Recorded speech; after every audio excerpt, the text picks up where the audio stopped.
Creative Mind by Ernest Holmes, Part 1. This is Books on My Mind YouTube channel. Listen to world's best and high-quality audiobooks. Click on the subscribe button for more. Introduction. The hand of eternal progress is brushing the cobwebs from the corridors of time and is again revealing to the human race the mysteries of being. As there is nothing new under the sun, the searchlight of truth is bringing to light only what has been known to the few in all generations. The time is now come when the few must become the many. The whole world, from the least to the greatest, must know the truth, so that man may understand the great laws that govern his life. He must learn to control his own destiny, to heal his own body, and bring happiness to his own soul. Ignorance must vanish, and understanding must be ushered in. Man is no longer to be governed by anything outside himself. Creeds, doctrines, churches, institutions, organizations, governments are all being changed to give place to the realization of the individual. There is a power in and through all that is working this great transformation. All that will not measure up to the standard must fall by its own weight. All that is in line with the truth must still prosper. The time is at hand. We are in the greatest age of all history. We are in the age of the unifying of all people and all things into the ever-present one. The temple not made with hands is now being silently builded by the emancipated souls of this planet. This little book is an attempt to explain what each soul must discover for himself, that he stands in the midst of an eternal creative power which presses itself around his own thought, and casts back to him glorified all that he thinks. If it awakens within the consciousness of one single individual the realization that the mind of the universe, which is the only mind that there is his own mind, that the creative power of this mind is his also, that the manifestation of this mind is his own individuality, that the love and power and peace of this mind is within himself, it will not be written in vain. May it then do much in simplifying and bringing to light some of the deeper mysteries and meanings of life. Ernest Holmes, October 1st, 1918. In the beginning. In the beginning, God. Clear and expressive are these words. In the beginning, God only. No manifest universe, no system of planets, nothing of form or life, of brute or man. God was the spirit of all that was to be, but he had not yet moved upon the waters. Then this all-being moved, or began to create. Where did spirit move? Upon what did it move to create? Where did it get a pattern? What means or power did it employ? Through what agencies did it work? In short, what is the world, ourselves included, made out of, and how did we and all else come into being? These questions correctly answered would solve the problem of being and set men free. Let us consider. The Spirit was all. There was nothing else but itself. All-inclusive, everywhere, infinite. This all-Spirit could not have had the impulse to move unless it were self-conscious. Therefore the Spirit is the power that knows itself. It is accordingly all-knowing as well as all-present, being one, undivided. Whatever it knows all over instantly. We find then that the Spirit operates through self-knowing. It moves, and that inner movement must be one of infinite power, moving upon itself, since it is all, and with a definite purpose. The Spirit then moves upon itself, and makes out of itself all that is made. In other words, what we see comes from what we do not see, through some inner intelligence at work, which knows there is no power but itself. The things that are seen are not made of the things that do appear. The only possible operation of intelligence is thought, or the Word. So all things were made by the Word, and without the Word was not anything made that hath been made. How simple the process of creation when we understand it! The Spirit speaks. And since there is nothing but the Spirit, and it is all power, it has only to speak and it is done. The Word was with God, and the Word was God. From the Word, then, comes forth all that appears. Each life, human or divine, each manifestation is a different kind of word coming into expression. The great fact to dwell upon is that spirit needs nothing to help it. It is self-conscious and has all power and all ability to do whatever it wishes to accomplish. It operates simply by speaking. It is hard to get a clear concept of this great ceaseless cause, this something from which all things come. At times we get into a maze of confusion when we attempt to realize what the Spirit means. It is then that we should think of it as the great reason behind everything. Being all knowledge, it must know itself, and must know everything it creates. So it knows us, and it knows everyone. Since it is all presence, we can contact anywhere, and will never have to go to some particular spot to find it. As it is all-knowing and operates through the power of the Word, it knows everything we think. Just how it creates we cannot know, and need not attempt to understand, for whatever this process of creation is, we find it is always an inner thought process.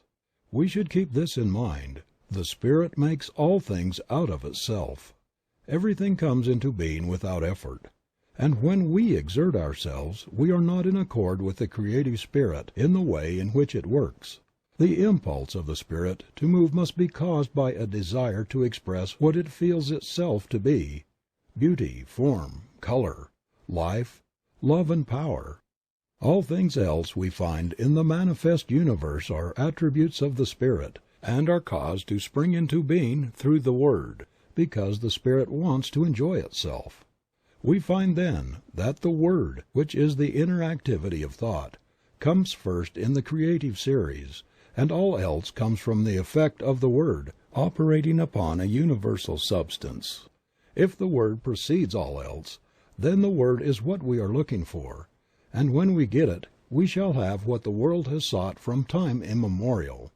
We must, if we wish to prove the power of the Spirit in our lives, look not to outside things or effects, but to the Word alone. The human eye sees, and the human hand touches only that which is an effect. Unseen law controls everything, but this law is also an effect. Law did not make itself. The law is not intelligence or causation. Before there can be a law, there must be something that acts, and the law is the way it acts. It is intelligence. In the beginning was the Word. This Word, or the activity of the Spirit, is the cause of the law, and the law in its place is the cause of the thing, and the thing is always an effect. That is, it did not make itself. It is a result. The Word always comes first in the creative series. The Word was with God, and the Word was God, and the Word still is God.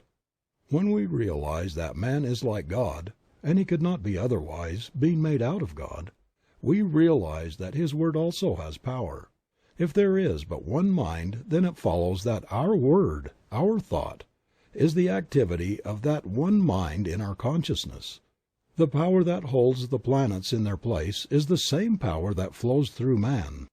We must place the Word where it belongs, whether it is the Word of God in the universe or the Word of man in the individual. It is always first, before all else, in the beginning. The real sequence is this: cause, Spirit; intelligence, God; the Word; the activity of intelligence, the effect, or the visible thing, whether it is a planet or a peanut. All are made out of the same thing. What we need to do is learn how to use the Word so that all will come to see that they are creative centers within themselves. A principle that can be proven. Knowing that mind is, we have a principle that is absolute. It is exact. It is going to correspond with our thinking about it. The first great necessity is to believe this. Without belief we can do nothing. This is the reason Jesus said, "It is done unto you even as you have believed." Always it is done unto people as they believe, and there is something that does it which never fails. We must believe that our word is formed upon and around this creative mind. For instance, we wish to create activity in our business. We believe that our word is law about that thing, and there is something that takes our thought and executes it for us. If we have accepted the fact that all is mind and that the thought is the thing, we shall see at once that our word is the power behind the thing, and that it depends upon the word or thought that we are sending out. So plastic is mind, so receptive, that the slightest thought makes an impression upon it. People who think many kinds of thought must expect to receive a confused manifestation in their lives. If a gardener plants 1,000 kinds of seeds, he will get 1,000 kinds of plants. It is the same in mind. The word going forth. Since this is true, everything depends upon our mental concepts. As a man thinketh in his heart, so is he. The Bible reiterates this statement, telling us many times of the creative power of thought. Jesus taught nothing else. He said, "The words which I speak unto you, they are spirit and they are life." The centurion coming to Jesus recognized the power of the words spoken by the latter. He said, "I also am one in authority." But his authority was on the physical plane, and he saw that Jesus had authority on a spiritual plane, for he said, "Speak the word only." The Bible also tells us that the word is not afar off, but in our own mouth. It is neither here nor there. It is within every living soul. We must take responsibility for our own lives. We must awake to the fact that they have absolute control over their lives, and that nothing can happen by chance. Then they will have a broader concept of God, a greater tolerance for their neighbor, and a greater realization of their own divine nature. What a relief from strenuous labor, no more struggle or strife. "Be still and know that I am God, and beside me there is none other." The Spirit being all there is, we cannot conceive of anything that can hinder its working. When the Spirit has spoken, the Word becomes law. For before law is the Word. It precedes all else. First is absolute intelligence, all power, all presence, all causation. Then the movement upon itself through the power of the Word. Then the Word becoming law. The law producing the thing and holding it in place. So long as the Word exists, the thing will exist. For since the Word is all power, there is nothing beside it. I am that I am, and beside me there is none other. This I am is Spirit, God, all. There is no physical explanation for anything in the universe. All causation is spirit and effect spiritual. We are not living in a physical world, but in a spiritual world peopled with spiritual ideas. We are now living in spirit. God, or Spirit, governs the universe through great mental laws that work out the divine will and purpose, always operating from intelligence. This intelligence is so vast, and the power so great, that our human minds cannot even grasp it. All that we can hope to do is to learn something of the way in which it works, and by harmonizing ourselves with it, to so align ourselves with Spirit, that our lives may be controlled by the great harmony that obtains in all the higher laws of nature, but has been very imperfectly manifested in man. This brings us to the second point of consideration. Why and what is man? We find in the physical universe that automatic laws govern everything. For instance, the tree cannot say, "I will not," because of the law that holds it in place. It grows without any volition of its own. So it is with all nature, but when we come to man we find a different manifestation of the Spirit, a being who can say, "I choose." In all creation man alone is an individual, man alone is free, and yet man alone wants, is sick, suffers, and is unhappy. Man marks the earth with ruin. Why? Because he has not found his true nature. The very thing that should free him, and eventually will do so, now limits him. God could not make an individual without making him able to think, and he cannot think without bringing upon himself the results of his thought, good or bad. This does not mean using two powers, but using the one from two standpoints. Nothing in itself is either good or bad. All things exist in the mind as a potentiality. Mind is eternally acting upon thought, continually producing its own images from mind, and casting them out into manifestation. Man must be the outcome of the desire of the spirit to make something which expresses the same life that it feels. Man is made to be a companion of the infinite, but to arrive at this exalted plane of being he must have his freedom, and be let alone to discover his own nature, to return love to his Creator only when he chooses to do so. At the doorway, then, of man's mind this wonderful God has to wait. "Behold, I stand at the door and knock." The opening must be on the part of the individual. Man lives in a mind that presses in upon him from all sides with infinite possibilities, with infinite creative power. The divine urge of infinite love crowds itself upon him and awaits his recognition. Being the image of this power, his thought also must be the word, or cause it life. At the center of his being is all the power that he will need on the path of his unfoldment. All the mind that man has is as much of this infinite mind as he allows to flow through him. We have often thought of God as far off, and of man as being separate from all the good, and now we are coming to see that God and man are one, and that one is simply awaiting man's recognition, that he may spring into being and become to man all that he could wish or want. "As the Father has inherent life in himself, so hath he given to the Son to have life within himself." It could not be otherwise. We are all in mind, and mind is always creating for us as we think, and as we are thinking creatures, always thinking, our happiness depends upon our thought. Let us consider the law of our life. The law of our lives. Spirit creates through law. The law is always mind in action.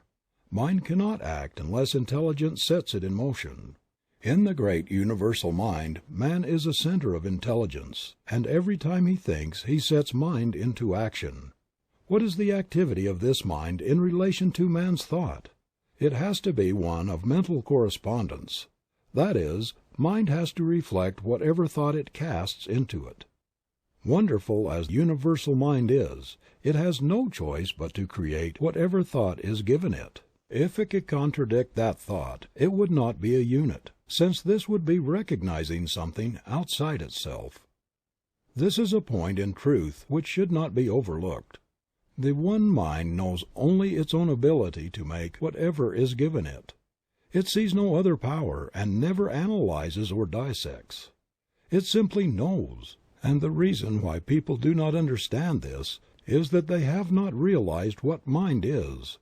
The ordinary individual thinks of mind only from the limitation of his own environment. The concept he has of mind is the concept of his own thinking, which is very limited. We are surrounded by an all-seeing, all-knowing mind, which is one and runs through all. The belief in the dual mind has destroyed practically all philosophies and religions of the ages, and will continue to do so until the world comes to see that there is but one. Whatever name is given it, there is but one. It is this one that creates for us, whatever we believe. Our thought operative through this one produces all our affairs. We are all centers in this mind, centers of creative thought activity. There is nothing which appears in the manifest universe other than an objectified thought, whether it be a bump on your head, a growth on your foot, or a planet. It could not be there were it not made out of mind, for mind is all there is to make anything out of. Whatever is made out of it. Nothing exists or can exist without a source from which it springs. We are not dealing with a negative as well as a positive power, not two powers but one. A power that sees neither good nor evil as we see it. It knows only that it is all, and since it is all, it creates whatever is given it. From our limited standpoint we often think of good and evil, not realizing that, as yet, we do not know the one from the other. What we call good today, we may call evil tomorrow, and what we think to be evil today we may tomorrow proclaim as the greatest good we have ever known. Not so with the universal power of mind. It sees only itself and its infinite ability to create. To the thinking person this will mean much. He will see that he is no longer living in a limited universe, a world of powers, but that he is immersed in an infinite creative medium which, because of its nature, has to create for him whatever he believes. Jesus understood this, and in a few simple words laid down the law of life. "It is done unto all people as they believe." This is a great thing to keep in mind. It is done unto us. We do not have to do it. For it is done unto us of a power that knows itself to be all there is. Could we even believe that some material mountain would be moved, the power is there to do it. Without this belief there is no real impulse for the creative mind, and we do not get an affirmative answer. We must realize more clearly that this great power has to operate through us. Man's part. Creative mind cannot force itself upon us because we have the power of self-choice. It recognizes us when we recognize it. When we think that we are limited or have not been heard, it must take that thought and bring it into manifestation for us. When we look about us and see nature so beautiful, lavish, and so limitless, when we realize that something, some power, is behind all, and sees to it that plenty obtains everywhere, so that in all things manifest there is more than could be used, and when on the other hand we see man so limited, sick and sad and needy, we are disposed to ask this question: Is God good after all? Does He really care for the people of His creation? Why am I sick? Why am I poor? Little do we realize that the answer is in our own mouths, in the creative power of our own thought. The average person, when told the truth, will still seek some other way. God has already done for us, in a mechanical way, all that He can do, and having been given the ability, we will have to do for ourselves the rest. Yet the great power is always near, ready at any time to help. But we must use it according to its own nature in harmony with its laws. Man should learn that he himself is the center of this divine activity.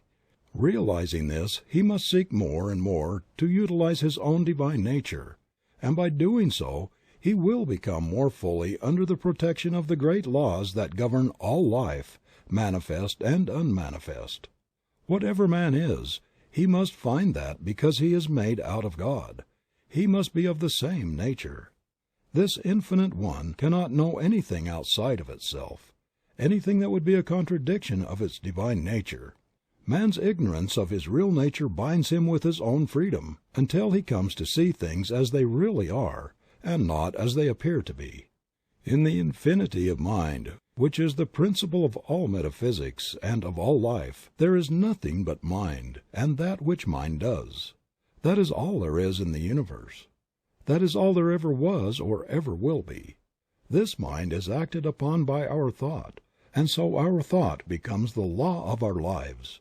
It is just as much as a law in our individual lives as God's thought is in the larger life of the universe. For the sake of clearness, think of yourself as in this mind. Think of yourself as a center in it. That is your principle. You think, and mind produces the thing. One of the big points to remember is that we do not have to create. All that we have to do is think. Mind, the only mind that there is, creates. Few people seem to understand the nature of the law, and so think that they have got to do something, even if it is only holding a thought. Thinking or knowing is what does the thing. It will make it easier for us when we realize that we do not have to make anything, just to know that there is something back of the knowing which does the work for us. That person gets the best result who realizes that he can use this divine principle. He who can get the clearest concept of his idea, and who can rely on mind to do for him, keeping everything out of his thought that would contradict the supremacy of spirit or mind. By simply holding a thought we could not make anything, but knowing in mind, what can we not do? Bondage and freedom. Never get away from the fact that you are surrounded by such a power. It is the principle of demonstration. It knows every thought. As we send forth our thought into it, it does unto us. The person who is ignorant of this law must by that ignorance be bound by his thought, by his human beliefs.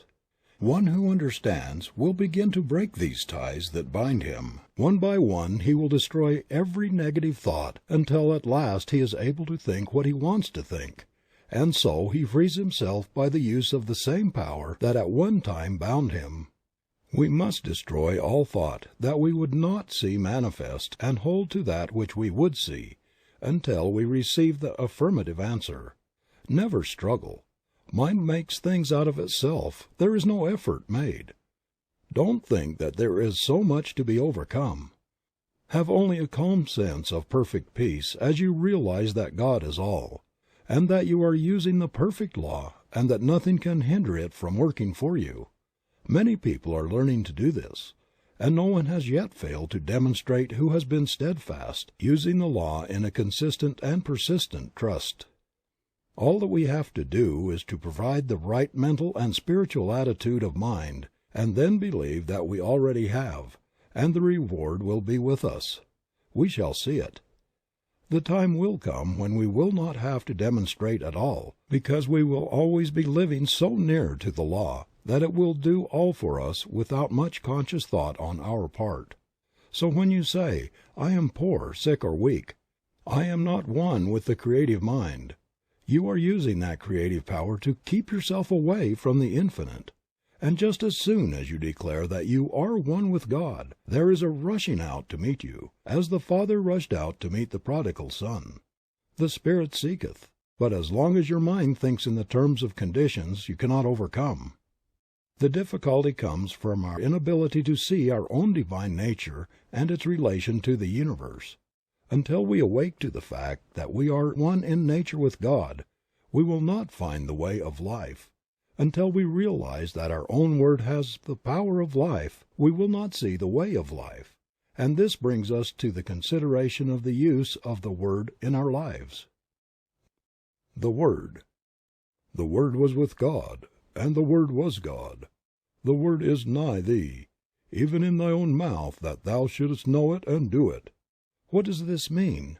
It clearly states that whatever power there is in the Word, and it says it is all power, is also in our own mouths. There's no avoiding the fact that the Bible claims for man the same power in his own life and his own world that it claims for God. In the lives of the majority, men do not realize that the Word is in their own mouths. What Word? Little do we realize that this Word which they are so earnestly seeking is every word they hear, think, or speak.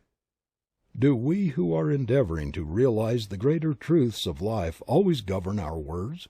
If any word has power, it follows that all words have power. It is not in the few moments of spiritual meditation that we demonstrate, but we bring out the possibilities of the hidden word when we are allowing our thoughts to run in any direction, not in the short time spent in silence, but in the long hours stretching themselves into days, months, and years. Are we always using the Word? An hour a day spent in silent meditation will not save us from the confusion of life. The 51% of man's thinking is what counts. It is easy when we are alone to brave the storms of life. Surrounded by our own exalted atmosphere, we feel the strength of the infinite. We rise in spirit. We think we are experiencing the ultimate of truth, that all things are ours. These moments in a busy life are well spent, but must be unavoidably brief. But what of the rest of the day? What of the busy street, of the marketplace, and of all the daily contact with life? Do we then obtain? Do we keep on in the same even way? Or do we fall before the outer confusion of our surroundings? Are we still creating the Word and setting it afloat in the great ethers of life? Are these words creating for us? Yes. How necessary, then, to keep the independence of the solitude. How seldom we do this! God sent an angel to speak to me. A word he was fain I hear. And the angel brought the message and whispered it in my ear. God knew I needed the word He sent. I had lost the zest to fight, and the right was all but beaten, and wrong it was all but right. Simple the word that He sent me, but it soothed a spirit raw. With the pain of too much striving, 'twas love fulfills the law. Few people indeed in the day in which we live are well poised. Where do we find the man who can live above his surroundings, who in his own thought can dominate all conditions, and in the midst of the crowd keep his own even way and his own counsel? When we do meet such a person we will know him, for we will find on his face the image of perfect peace. We shall detect in his bearing the ease and independence that comes only to the man who has found himself, and who is centered not in the outer, but in the inner world. Such a character as this has the power to attract to himself all of the best in the world. He is a center toward which all else must gravitate. The atmosphere which he creates and with which he surrounds himself is one of absolute calm and peace. The world at once sees in this man a master, and gladly sits at his feet. And yet this man who has risen above the thought of the world cares not that other people should sit at his feet. He knows that what he has done all may do, and he well knows that all the teaching in the world will not produce another such as he. He knows that it is not from the teaching but from the being that true greatness springs. So this man does not go around teaching or preaching. He simply is. The man who has arrived. The man who has arrived will realize he has done so in the midst of an outer confusion. He will be the one who has gone into the silence for strength, and has come out into the world equipped with power from on high. But that light which he has received must be kept burning. Not alone in silence, but in the busy throng must all of us find the way of life. Our every thought creates. For the majority of us these thoughts come in everyday affairs, some of which are very trivial, but these too will be demonstrated. We have missed the whole point, unless we have learned so to control our thought that time and place make no difference. The power we have within us. We have within us a power that is greater than anything that we shall ever contact in the outer. A power that can overcome every obstacle in our life and set us safe, satisfied, and at peace, healed and prosperous in a new light and in a new life. Mind, all mind is right here. It is God's mind, God's creative power, God's creative life. We have as much of this power to use in our daily life as we can believe in and embody. The storehouse of nature is filled with infinite good, awaiting the touch of our awakened thought to spring forth into manifestation in our life. But the awakening must be on our part, and not on the side of life. We stand at the gateway of limitless opportunity in the eternal and changeless Now. Now is the day in which to begin the new life that is to lift us up to the greater expression of all that is wonderful. The word that we speak is the law of our life, and nothing hinders but ourselves. We have through ignorance of our real nature misused the power of our word, and behold what it has brought upon us, the very thing that we feared. But now it shall produce a new thing, a new heaven and a new earth. Individual ideas. We find that in the universe every separate idea has a word, a mental concept behind it, and as long as that word remains, the thing is held in place in the visible world. When the concept is withdrawn, the idea in the visible melts away, disappears. It ceases to vibrate to the word, which is the law behind it. For when the word is withdrawn, the condensation of the ether that forms the word melts again into the formless. There was a time when the world was without form, and from the word alone all things were made that are made. When our word says that there is no longer life in our bodies, the life principle withdraws and our bodies return to the substance from which they came.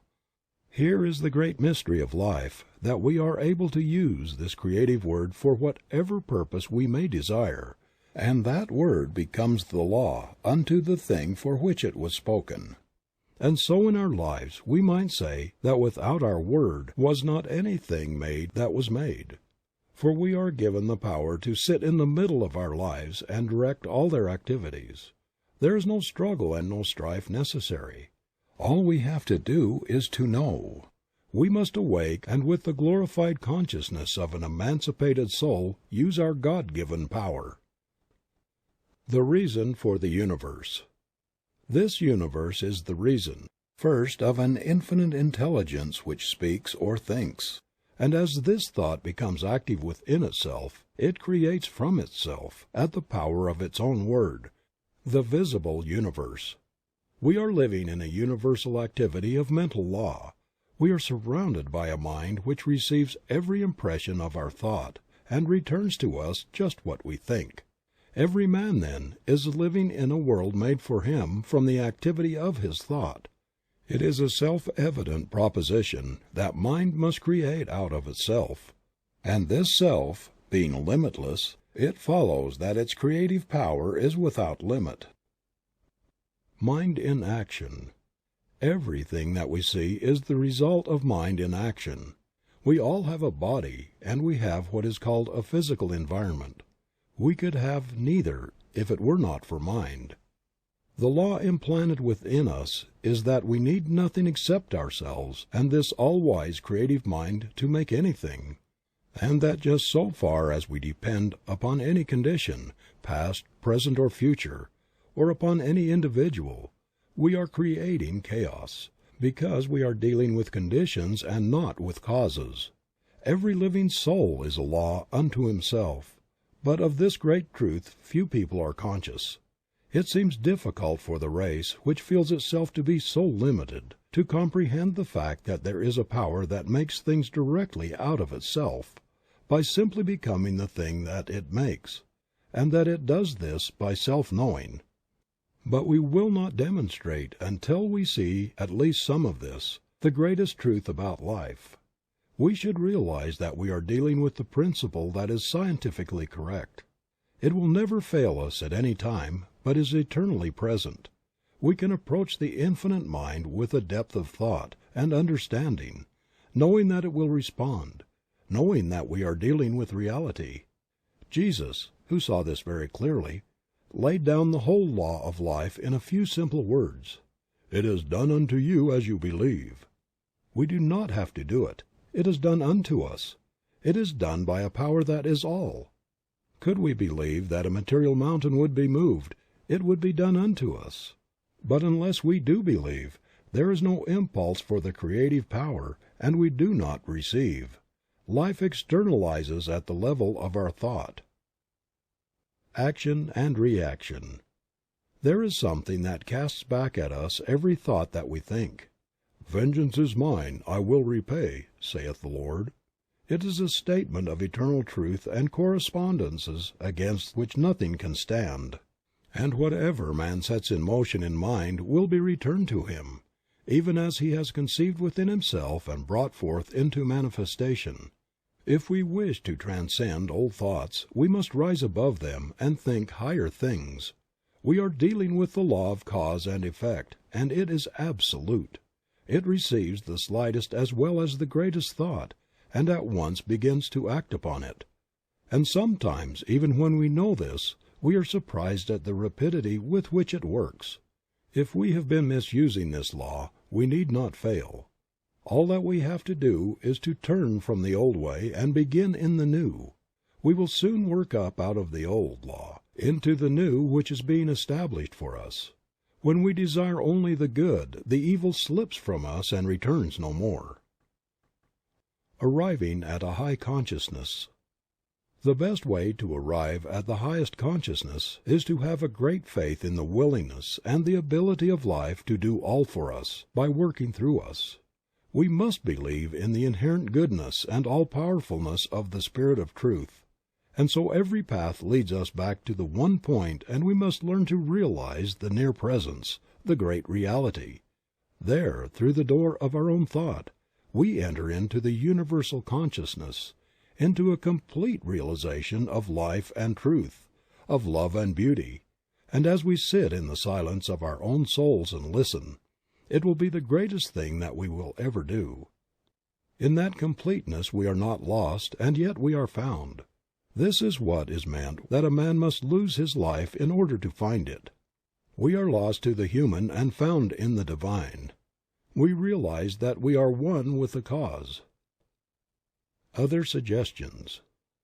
Nearly all people are controlled by outer suggestions and not by inner realizations. Ordinarily, man thinks only what he sees others do, and hears others say.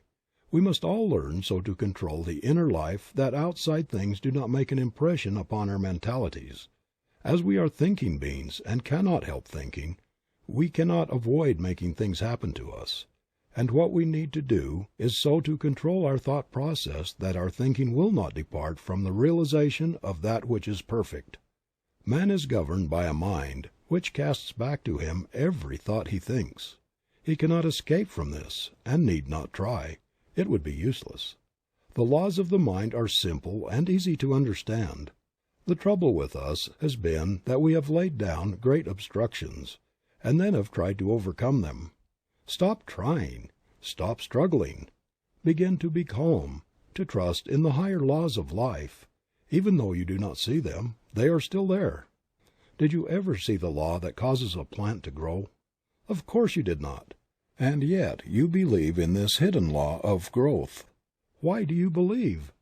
Simply because every year out of the seed time comes a harvest. Shall we not have as great faith in the highest laws of being? To those souls who have dared to believe has come as definite an answer as came to those who believed in receiving a harvest from the planted seed. This law is, and if we would see results we must use it. That is, we must provide the mental receptivity that will prepare us to accept the gift when the Spirit makes it. This receiving is a mental process, a process in which we lose all sense of limitation. If you wish to demonstrate prosperity, begin to think and talk about it, and to see it everywhere. Do nothing that contradicts this thought, either mentally or physically. The world is full of good. Take it and forget all else. Rise above depression and be glad you are saved from adversity. The human mind needs to be cleansed from the morbid thoughts that bind through its false beliefs. No living soul can demonstrate two things at the same time, if one contradicts the other. There is no way except to let go of all that you do not wish to come into your experience, and in mind take all that you do wish. See, hear, talk about, and read only what you wish, and never again let a negative thought come into your mind. God knows good only, and when we are in line with good, He knows us. When we are out of harmony with good, we say, God has forgotten us. On the one hand, we have an infinite intelligence which has brought us up to where we are today, and having done all that it can for us now, lets us alone to discover our own nature. On the other hand, we have the infinite law, which is an activity of God, and we can use it for what we will, only with this provision, that, in so far as we use it for the good of all, are we protected. The law obtains through all nature that as a man sows, so must he reap. Now the Father has brought us to where we can understand life, and we must go as we choose. If we are in harmony with the great forward movement of the Spirit, there is nothing that can hinder our advancement. If we oppose it somewhere along our pathway, it will crush us. As with individuals, so with nations. In so far as they work with the right spirit, they prosper. When they begin to fail in the use of this law, they begin to fall. He who understands will take the position of one who wishes to work in union with the power of good, and to such a one will come all the power that he can conceive of and believe in.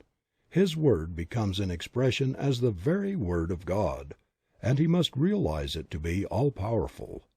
So the one who is truly united with good will wish to express only the truth for all, and in doing so he is working along the lines of the enfoldment of the Spirit. And though he may seem to fail, from the ordinary standpoint, yet his success is assured, for he is at one with the only ultimate power before which, in time, all else must fall. End of Part 1.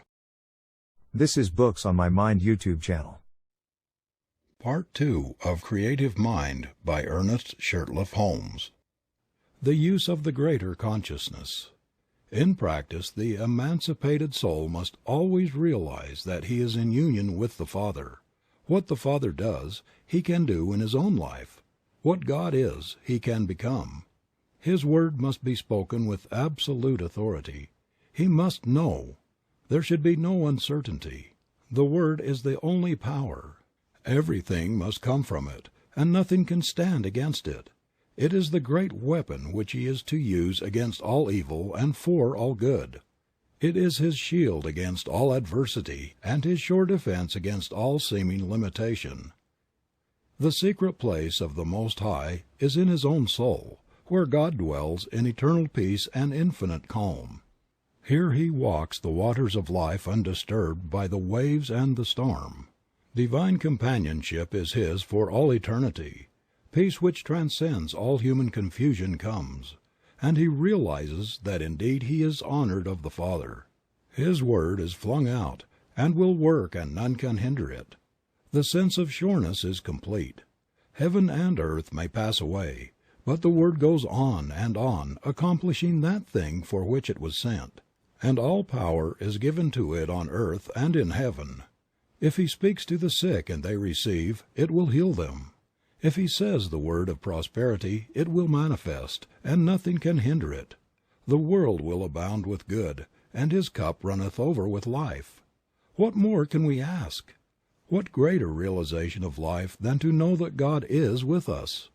From this great realization comes peace, a peace which the world little understands, and a calm which is as deep as the infinite sea of love in which he realizes himself to be immersed. Peace brings poise, and the union of these two gives birth to power. No person can hope to arrive while he believes in two powers. Only as we rise to the realization of the one, in and through all, can we attain. When we speak the word, there must be no confusion, but only that calm reliance which knows that beside me there is none other. Realize that Spirit is all causation, and that all things are made out of it, by the operation of the Word through it, and that you can speak the Word that is one with the Spirit, and there will be no more confusion. As the Father has inherent life in himself, so has he given to the Son to have inherent life within himself. Speak the word only, and it shall be done. The word is in your own mouth that ye should know it and do it. Stranger on earth, thy home is in heaven. Pilgrim, thou art the guest of God. The greater consciousness. Man is surrounded by a great universal thought power which returns to him always just as he thinks. So plastic, so receptive is this mind that it takes the slightest impression and molds it into conditions. There are two things in man which his thought affects, his body and his environment. At all times he is given absolute control over these two things, and from the effect of his thought upon them he cannot hope to escape. At first, being ignorant of this fact, he binds himself by a misuse of the laws of his being, but as he begins to see that he himself is responsible for all that comes to him on the path of life, he begins to control his thought, which in its turn acts on the universal substance to create for him a new world. The great soul is learning more and more to dare to fling out into mind a divine idea of himself, and to see himself perfect and whole. If he has a divine thought, he will get a divine thing. If he has a human thought, he will get a human thing. He will receive whatever his innermost thought embodies. And so we find in the Bible twice repeated these words, "To the pure thou wilt show thyself pure, and to the forward thou wilt show thyself forward. It is done unto all as they believe." We often wonder why it is that we are not making better demonstrations. We look about and observe that some are getting wonderful results. They are speaking the word, and people are being healed. We see others struggling along with the word, and nothing seems to happen. And when we inquire into the reason for all this, we find it to be very plain indeed. All is mind, and we are mental. We are in mind and can only get from it what we first think into it. We must not only think but we must know. We have to provide within ourselves a mental and spiritual likeness for the thing desired. The reason why so few succeed then must be because they have not mentally really believed to the exclusion of all that would deny the thing which they believe in. And the reason why others do succeed must also be because they have absolutely believed and allowed real power to flow through and out into expression. They must have a real concept of life. Hold an object in front of a mirror and it will image in the mirror the exact size of the object. Hold a thought in mind and it will image in matter the exact likeness of the thought. Let us take this image which we hold before a mirror and change it ever so slightly, and there will be a corresponding change in the reflection. It is just the same in the mental world. Whatever is imagined is brought forth from mind into manifestation. We must not deny that which we affirm. We must reason only from that cause which is spiritual and mental and weed out all thought that would deny its power in our lives. There seems to be something in the race thought that says man is poor, man is limited, that there is a lack of opportunity, that times are hard, that prices are high, that nobody wants what I have to offer. No person succeeds who speaks these ideas. When we express ourselves in this way, we are using a destructive power. All such thoughts must go, and we must all realize that we are an active center in the only power there is. We must get the perfect vision, the perfect conception. We must enlarge our thought until it realizes all good, and then we must swing right out and use this almighty power for definite purposes. We should daily feel a deeper union with life, a greater sense of that indwelling God, the God of the everywhere within us. When we speak into this mind, we have sown the seed of thought in the Absolute, and may rest in peace. We do not have to make haste, because it is done unto all as they believe. In that day that they shall call upon me, I will answer. People will often ask, what is the best method for demonstration? There is but one answer to that question. The Word is the only possible method of demonstrating anything. The Word really felt and embodied in our thought. Then the Word becomes flesh and dwells among us and we behold and experience it. We will ask for no other way when we understand this. The person who does not understand these laws will be likely to say that this is presumptuous, that it is even sacrilegious. But this comes only from a lack of understanding of the fact that all is governed by law, and that all law is impersonal and universal. We have just as much right to use spiritual law as to use the so-called physical laws. Strictly speaking, there's no such thing as a physical law, as all things are spiritual and all law is a law of the activity of the Spirit. The greatest use of these laws will always come to that soul who is the most deeply spiritual, as such a soul comes the nearest to using law as God uses it. So to the really great soul there must come a very close relationship with the invisible God. This relationship cannot be expressed in words, but only in inner feeling which transcends the power of words to express. God must become the great reality, not simply as the principle of life, but more as the great mind which knows, and which at all times understands and responds. To say that God does not understand our desires would be to rob the divine mind of all consciousness and place God lower in the scale of being than we ourselves are. On the other hand, we must be careful not to believe that God thinks evil and understands that which is not perfect, as then we would have an imperfect being for the first cause. We should more and more learn to think of things in the absolute, that is, to think of things as not limited by conditions. Realize at all times that the Spirit makes things out of itself, and needs no beginning except its own self-recognition. Then we must cognize our relation to this great power as one of absolute correspondence. What we think into it, it takes up and does for us as we think. It should not be an effort so to think. We should do so with ease, without strain. The law must return to us.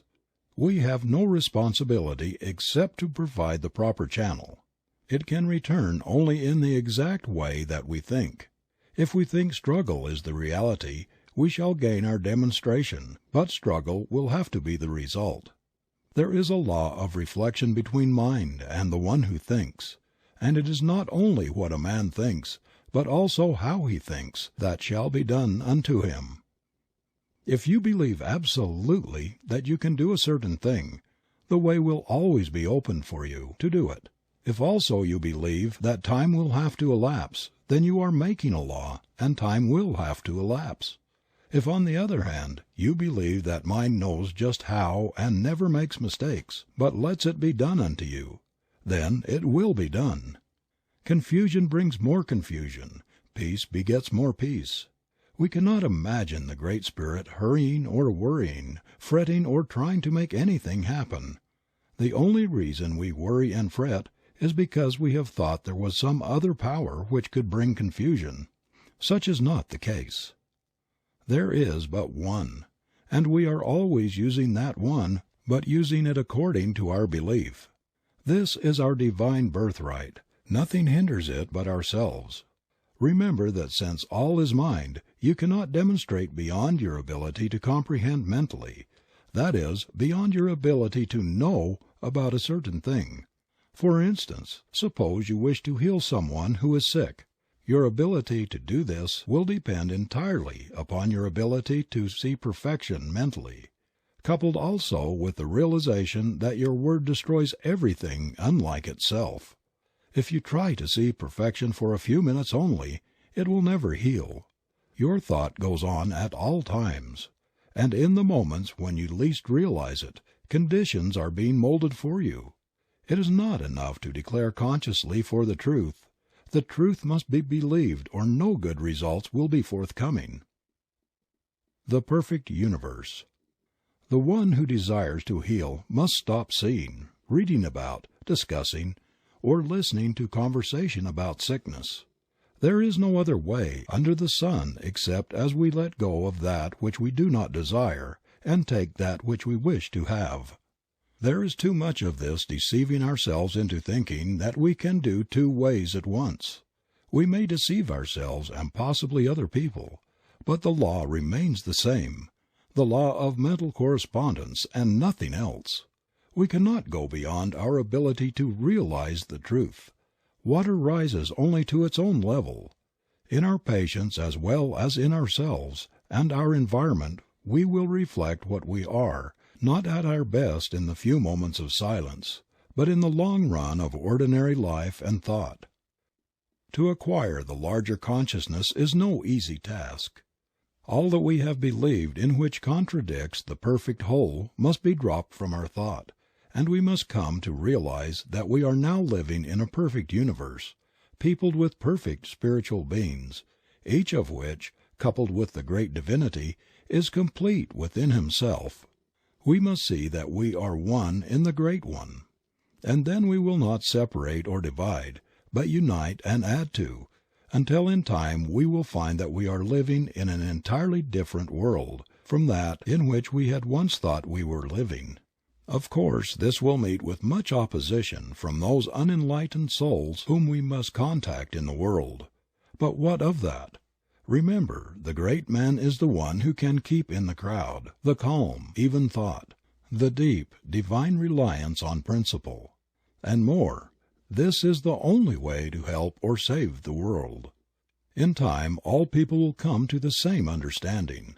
You are lifting up the standard of life, and those who are ready will follow. You have no responsibility to save the world except by exemplifying the truth. The world must save itself. All are alike. There is no difference between one person and another. Come to see all as a divine idea. Stop all negative thought. Think only about what you want, and never about what you do not want, as that would cause a false creation. Too much cannot be said about the fact that all are dealing with only one power, making and unmaking for man through the creative power of his own thought. If there is something in your life that you do not want there, stop fighting it. Forget it. About struggle, karma. There is too much struggle coming into the metaphysical thought. Often we hear some seeker after truth say, "I have a big fight ahead." O foolish and untaught, how can you hope to enter in? The kingdom comes not from without, but from within, always. Stop all struggle and wait upon the sure principle that creates whatever it wills, because there is nothing to oppose it. As long as we think that opposition exists we are blocking the way for the clearer vision. Those that take up the sword must perish by it, not because God is a jealous God, but because that is the way the law must work. Cause and effect must obtain everywhere. Do not even fuss about your karma. Too often we hear people say, "This is my karma." This may be true enough, but how many people know what they mean when they use the word karma? Do you realize that your karma is nothing but your false thinking, and that the only way to escape it is to think the truth, and that brings in the higher law? When the greater comes in, the lesser leaves, because there's no longer anything to give life to it. The past is gone when we learn to forgive and to forget. This erases from mind all that is held against us, and even our sins are remembered no more against us forever. Fate is in our own hands, and when we will rise to that pure atmosphere where we see things in their completeness, and know that an all-wise power is behind it all, we will see that the Infinite Mind could wish for us only that which expresses itself in limitless terms. The whole trouble has been that we reason as men and not as gods. "I say ye are gods, and every one of you sons of the Most High." The great law of life is thinking and becoming, and when we think from the lofty heights of the Spirit we will become great, and not until then. Do not try to convince anyone of the truth; that will bring confusion. Truth is just as much as God is, and the whole world is coming gradually into the realization of it. Keep the truth within your own soul. Lift your own self above the confusion of life, and then people will believe. So all our thought is to be created in the realization of the One becoming the Many, without struggle, without fear, stripped of all that denies the truth. How limited we are, how little our thought! How the human race rises in the morning, plods off to the day's work, plods home at night, sore and tired, eats and sleeps, works and dies. As has been said of man, man works hard to get money to buy food, to get strength to work hard, to get money to buy food, to get strength to work hard, to get money, etc. This was never intended. It is the curse imposed on the man who believed in two powers, one of good and one of evil. To us there has come a greater vision, and to those who believe and act as though it were true, it is proving itself. We must turn from all human thought and experience. We are not downtrodden, depraved, and miserable sinners, born in sin and conceived in iniquity and shame, some to go to heaven and some to hell, and all to the eternal glory of God. This is a lie. It always has been and always will be. But as long as we believe in a lie, it seems to be present with us. Man is born of the Spirit of God Almighty, is pure, holy, perfect, complete, and undefiled, is at one with his eternal principle of being. Many people are finding this out, and as a monument to its truth millions are daily proving it for themselves. Somewhere down the path of human experience we will all awaken to the realization that we ourselves are heaven or hell. We live in spirit, awaiting the touch of thought that believes. All people look, a few see. Part 2. Practice. Introductory.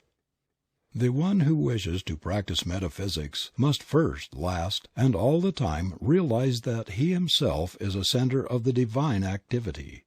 He must know that whatever God is in the universal, He is in the world in which he lives. He must know that all things are made out of Spirit, which is first cause. Nothing comes before Spirit. Operating upon itself, out of itself, it makes what it will out of its own perfect desire. He must think of the Spirit as the Father of his own life, eternally bound to Him, eternally binding him to it. He must know that the Spirit not only can manifest through him, but that it wishes to do so.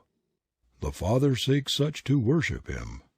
The practitioner who understands the truth knows that as long as God exists, he will exist, that he could no more become non-existent than God could.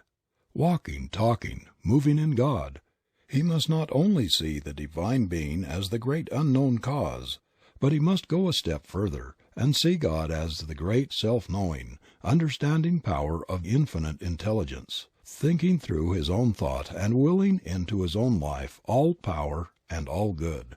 More than this, God must become within his own soul the greater self, the inner life, the inner light that is to light his path with sure step to the attainment of the greater ideals.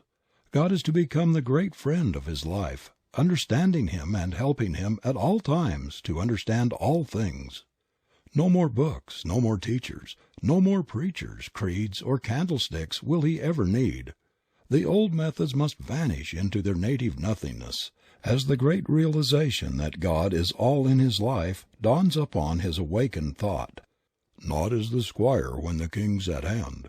Withdraw the stars when dawns the sun's brave light. He must know that not height nor depth nor any other thing can come between the soul and its perfect Creator. Too long have we listened to people. Now our own soul shall speak in a language that is unmistakable. Now shall we ourselves become masters of all life and interpreters of all mysteries. Now my Father and I are one. As the Word of God goes forth and sets in motion the all-law, so must we realize because we are one with the Word that our own thought has the power of expression. The one who wishes to heal must come to see all evil as impersonal, fastening it to no one, but realizing that it is simply false thought. The healer knows that the word which he is to speak will destroy this false impression, and by erasing it, it will vanish. There should be absolutely no sense of responsibility beyond speaking the word in positive faith, knowing. All struggle belongs to the old order. In the new, peace takes the place of confusion. Faith answers the cry of doubt and fear, and the word is supreme. We must know that our word is law, and cannot be set aside by the false thought of the world. Every time that we state a truth, we must know that that truth destroys all that is unlike itself and frees the thought of the one whom we wish to help and to heal. This word must become the new law which frees. People are sick because they think sickness, and will be healed only when they turn from this kind of thought and begin to think in terms of health. The same power used in two ways. There is only one power, but we use it in two ways, either to destroy or to save. The blessing and the curse are one and the same thing. The power of mind used either affirmatively or negatively. The word used in fear and doubt or in faith and assurance. You do not have to understand material philosophy or be learned in the books of the human race. All these things may be good in their place, but to one who understands the greater laws of life they are as simple babblings. An infant crying in the night, an infant crying for the light, and with no language but a cry. We no longer cry, we know. We no longer ask if there be a God, or if we dare to speak to Him lest we die. We do not analyze, dissect, affirm, or deny. We know. We trust our own word because first we know in whom we have believed. The sooner the one who is striving to attain will realize that truth must become revealed through his own soul, and not that of another, the sooner he will attain. We must then become immune from the race suggestion of an hypnotic power that sets itself up as an authority. There is no other authority than your own soul, as there is no law but that your soul has set. Leave authorities to smaller minds, and to those who need a leader because of their own self-confessed weakness, and be free. Dare not to stand amidst the eternal way and proclaim your own atonement with all the power that there is, was, or ever will be. Practically the whole human race is hypnotized, thinking whatever it is told to think. We get our concepts from our physical environment. We say, see sin, sickness, death and misery, happiness and calamity. And this concept we are giving to the creative, impersonal mind, and so we are making a law for ourselves that will produce what we believe in. Do we really know what law means? It means that which will exact the utmost farthing from our own thought. Like produces like, attracts like, creates like. If we could see our thought and take a picture of it and of our conditions, we would see no difference between the two, for they are really but the inside and the outside of the same thing. We cannot make affirmations for 15 minutes a day and spend the rest of our time denying the thing which we have affirmed, and affirming the thing which we have denied, and obtain the results which we seek. We send out the word and it sets the power in motion. Then we think the opposite thing which neutralizes the first word, and zero is the result. We cannot demonstrate one iota beyond our mental ability to conceive and steadfastly to embody. Infinite as creative power is, receptive and quick as it is, it can only become to us what we first think into it. God can do for us only what He can do through us. Dare to say, "Behold, I am He." Great men have come and gone, and behold, the greater now stands here where I stand, and I am that one. The world will laugh and perhaps scorn.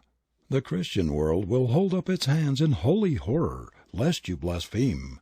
The unchristian world will smile knowingly. Neither the one nor the other will understand, but the understanding of either counts for nothing. You are now free, and your freedom will yet save the world from itself. The great soul finds within himself the divine companionship which he needs. He finds within himself the peace which passeth all understanding, and the power to do all things. All power. He speaks. His word is law, and it is done unto him of all the power there is. His word knows itself to be the law of life unto all for whom it is spoken and who receive it. Healing the sick. We shall be called upon to heal all manner of disease, to comfort the sorrowing, and to bring peace to the distressed. First we must heal ourselves. When we are healing others, we are also healing ourselves. A healer's work takes place within himself.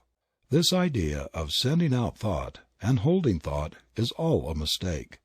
Things come into being not only by taking thought, but by knowing that the Word is infinite. This Word is in your own mouth, and there alone can it be spoken. Here your responsibility begins and here it ends, in your own mouth. You must feel no responsibility for the recovery of your patient, for it brings confusion and disturbance to be always wondering if it is working. It must work if you have the sure faith, and your patient is receptive. You are dealing with the same power that said, "Let there be light," and there was light. If your patient is suffering from a belief that he is dying of some dread disease, you must know that when you speak the word it will destroy this false belief and set him free. There must be no doubt about the power in the word which you speak. It should be said in perfect calm, in peace, and with absolute faith that it will work. This word, then, establishes the law of life unto the patient. It casts out all fear. It destroys all false sense of material life and realizes that all is an expression of a perfect God, and so leaves nothing that can sin, be sick, suffer, or die. When you are as sure of this as that you breathe, when you truly know within yourself, your patient will be healed, provided he also believes. If he does not believe, it is not your fault, and you will have done for him all that can be done. Denials. Some people teach the use of denials. This must be settled by each individual for himself. Here and at all times we must settle every question from within and not from without. No living soul can say how another should or should not work. Be aware of the danger of a self-appointed authority. This danger is as apt to come into new thought as it was in the old. No one is your authority on anything. Let us look into the philosophy of denials. We find that many people teach and practice them, and we do not wish in any way to criticize them. Their reasoning is this: all disease is an image of thought held in mind until it appears in the body. It is true that without the ability to think man could not be sick. If he thinks a sick thought, it will make him sick. When he changes his thought and thinks health, he is healed. It is taught that since sickness is negative thought, it must be counteracted by a positive thought, and that the best way is to deny the sick and affirm the positive thought. For instance, there is no matter and nothing can be the matter. This man has no material stomach. He is spiritual and not material. His lungs are not made of matter. They are spiritual ideas. I deny that man can be sick or suffer or die. All this may be accurate. Man is a spiritual idea, and so must be perfect in his real nature. But there is a question if this is the better way. When we look into the creative way of the Spirit, we find it impossible for denial to enter, as the Spirit recognizes no opposite to its own nature. It knows that I am, and beside me there is no other. The Spirit does not deny anything. It simply affirms itself to be that which it desires to be. Seeing and recognizing no opposite to itself, it finds no need of denial. Indeed, this thought need not enter the mind. If we are working with the Spirit, we need not deny, but state the affirmative attitude of mind, realizing that we are dealing with the only power that exists. There is a subtle danger in using denials. We may deny to such an extent as to erect a barrier or build a mountain to overcome. Once realize that God makes things out of Himself simply by speaking, and you will never again use denials in treating. All that needs changing is the false thought, and by affirming that your word destroys everything but itself, you will embody all that a denial could.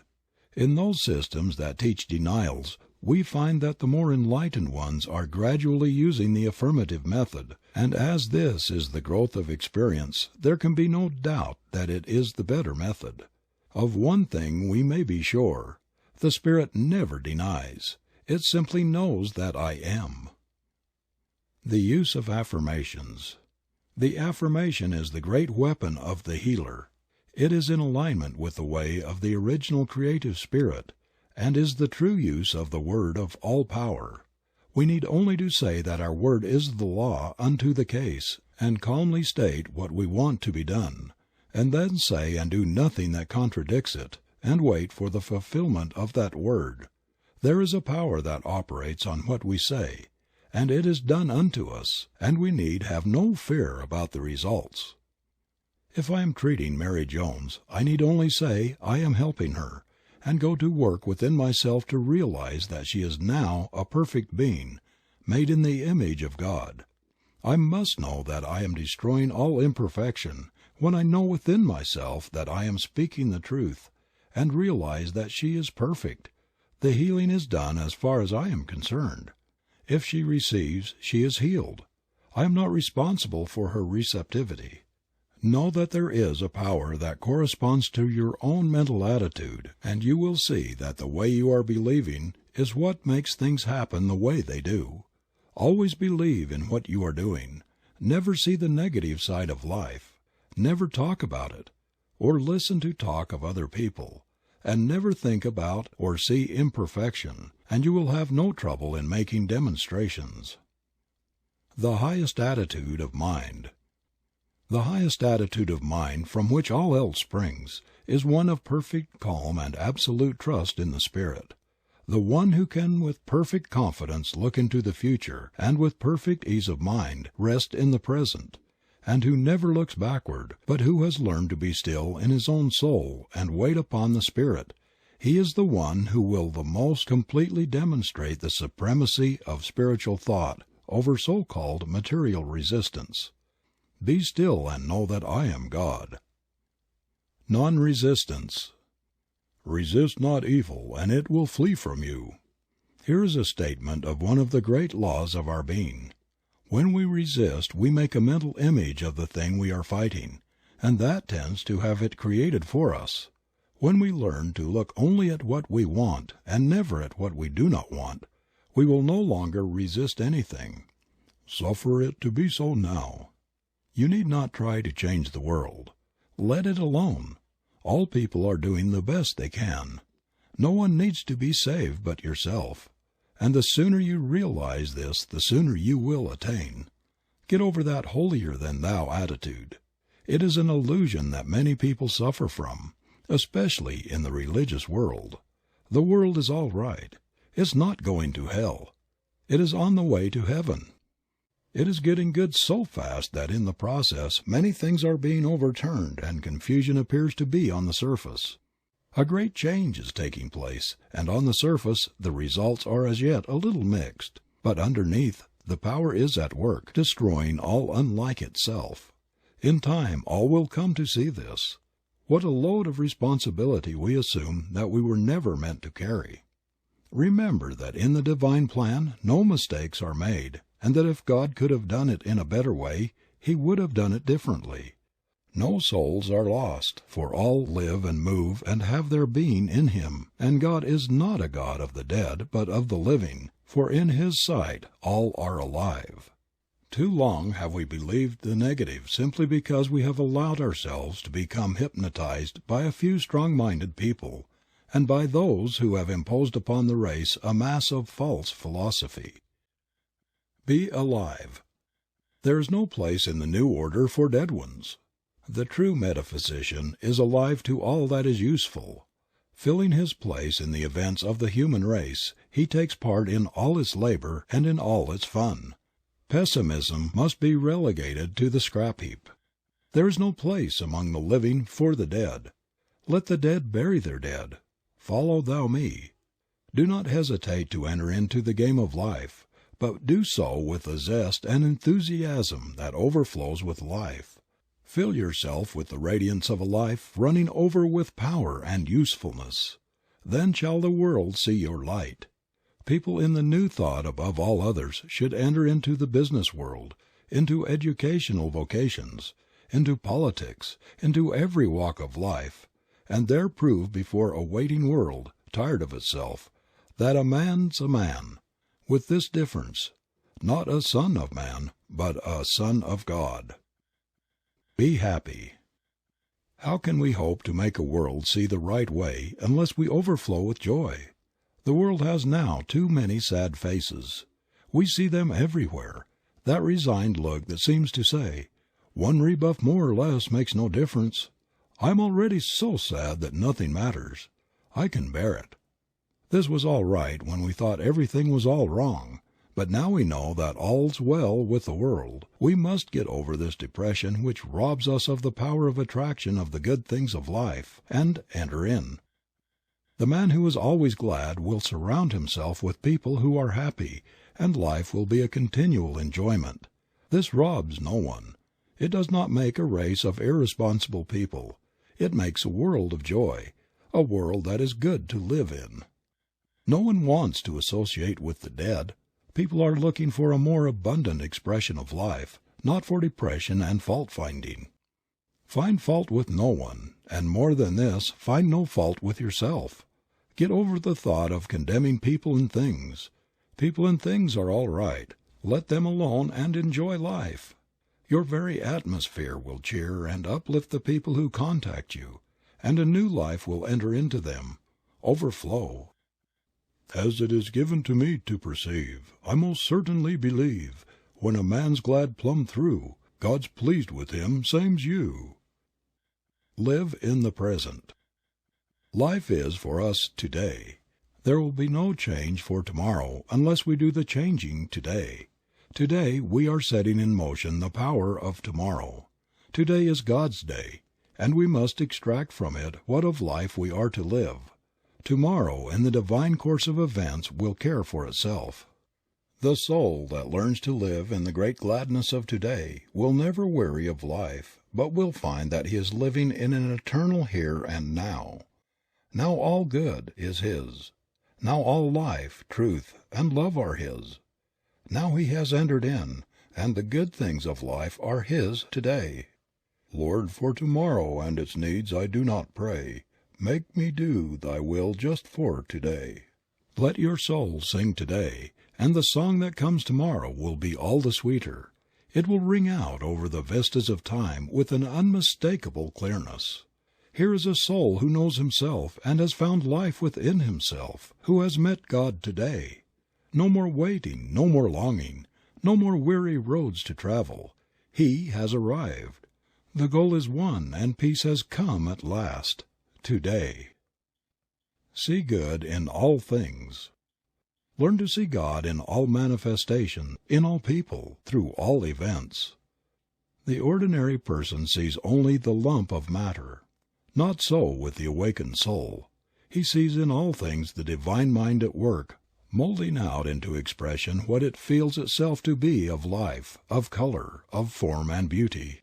There are some disillusioned ones who claim that what we see is all false, and that the so-called material universe is an unreality. What a mistake! What we see is the body of God, full, free, complete, whole. A primrose by the river's brim, a yellow primrose was to him, and it was nothing more. He never saw the idea behind. It was seen only as matter, matter, matter. Yet what he could have seen was God's thought of himself coming out into wonderful beauty and color and form, the Infinite One manifesting in an infinite variety of forms. What do you see when you look upon the human form, the crowning glory of God's perfect creation? Matter, matter, matter? Flesh, blood, and bones? Indeed, these may be passing into expression, but what of the idea? What of the reality of the body? This body of ours is as real as God is real. It would not be if it were an illusion. The very touch of the flesh should send a thrill through the whole body, bringing up its vibration to a higher pitch, to a finer form. The body is not one mass of pollution. It is the temple of the living God, and should be so thought of. Too long have we condemned it, and now we must free it by reversing the process. Of all things on earth the human body is the most beautiful, the most wonderful, and the most godlike. If you do not love your brother whom you have seen, how can you love God whom you have not seen? Human magnetism is not hypnotism. It is the divinity of man in expression. And when we learn to convert human passion into divine love, to transmute the lower into the higher, we shall have with us a power of attraction against which nothing can stand. He who hath ears to hear, let him hear. When we behold a beautiful sunset, we should see the wonderful thought of God, the radiance of His presence.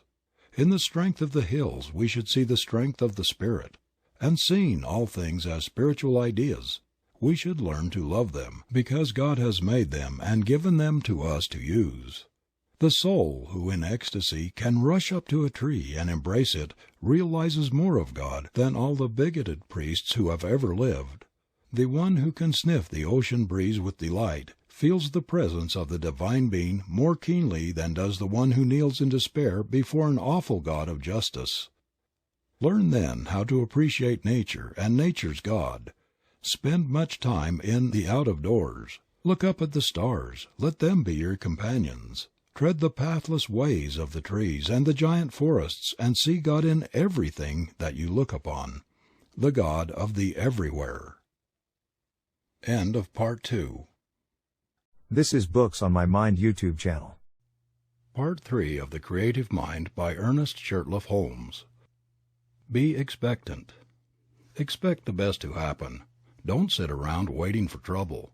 Have absolutely nothing to do with it. It is no part of the divine plan. It is an illusion of the material sense. One who has learned to trust will not be surprised, even when he finds things coming from the most unexpected sources. All things are man's to use, and then let go of. What more can we ask? We want nothing that we have to keep. Things are to use, not to hold. Expect that everything is to come your way. Be content and cheerful if you wish to attract from out the store of the infinite. Open up your whole consciousness to the greater possibilities of life. Line up with the big things. When you speak the word, expect it to happen. Know that it must be as you say. This will not be fooling yourself. It will simply be using the law as it is meant to be used. Expanding our thought. All things come to us through the use of our thought.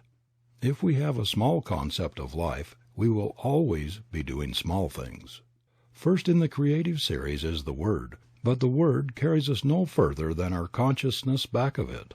Unless we are constantly expanding our thought we are not growing. Growth is the law of life, and it is necessary. We cannot stand still. If you want to do a new thing, get a new thought, and then you will have the power of attraction, which has the possibility of drawing to you the circumstances which will make for the fulfillment of your desires. Get over the old idea of limitation. Overcome all precedents and set yourself in the new order of things. If you want to build a railroad, you will never do it unless you get over the idea that the most you can hope for in life is to sell peanuts. Let the people sell peanuts for a living who think in the terms of peanuts. Get out of the rut.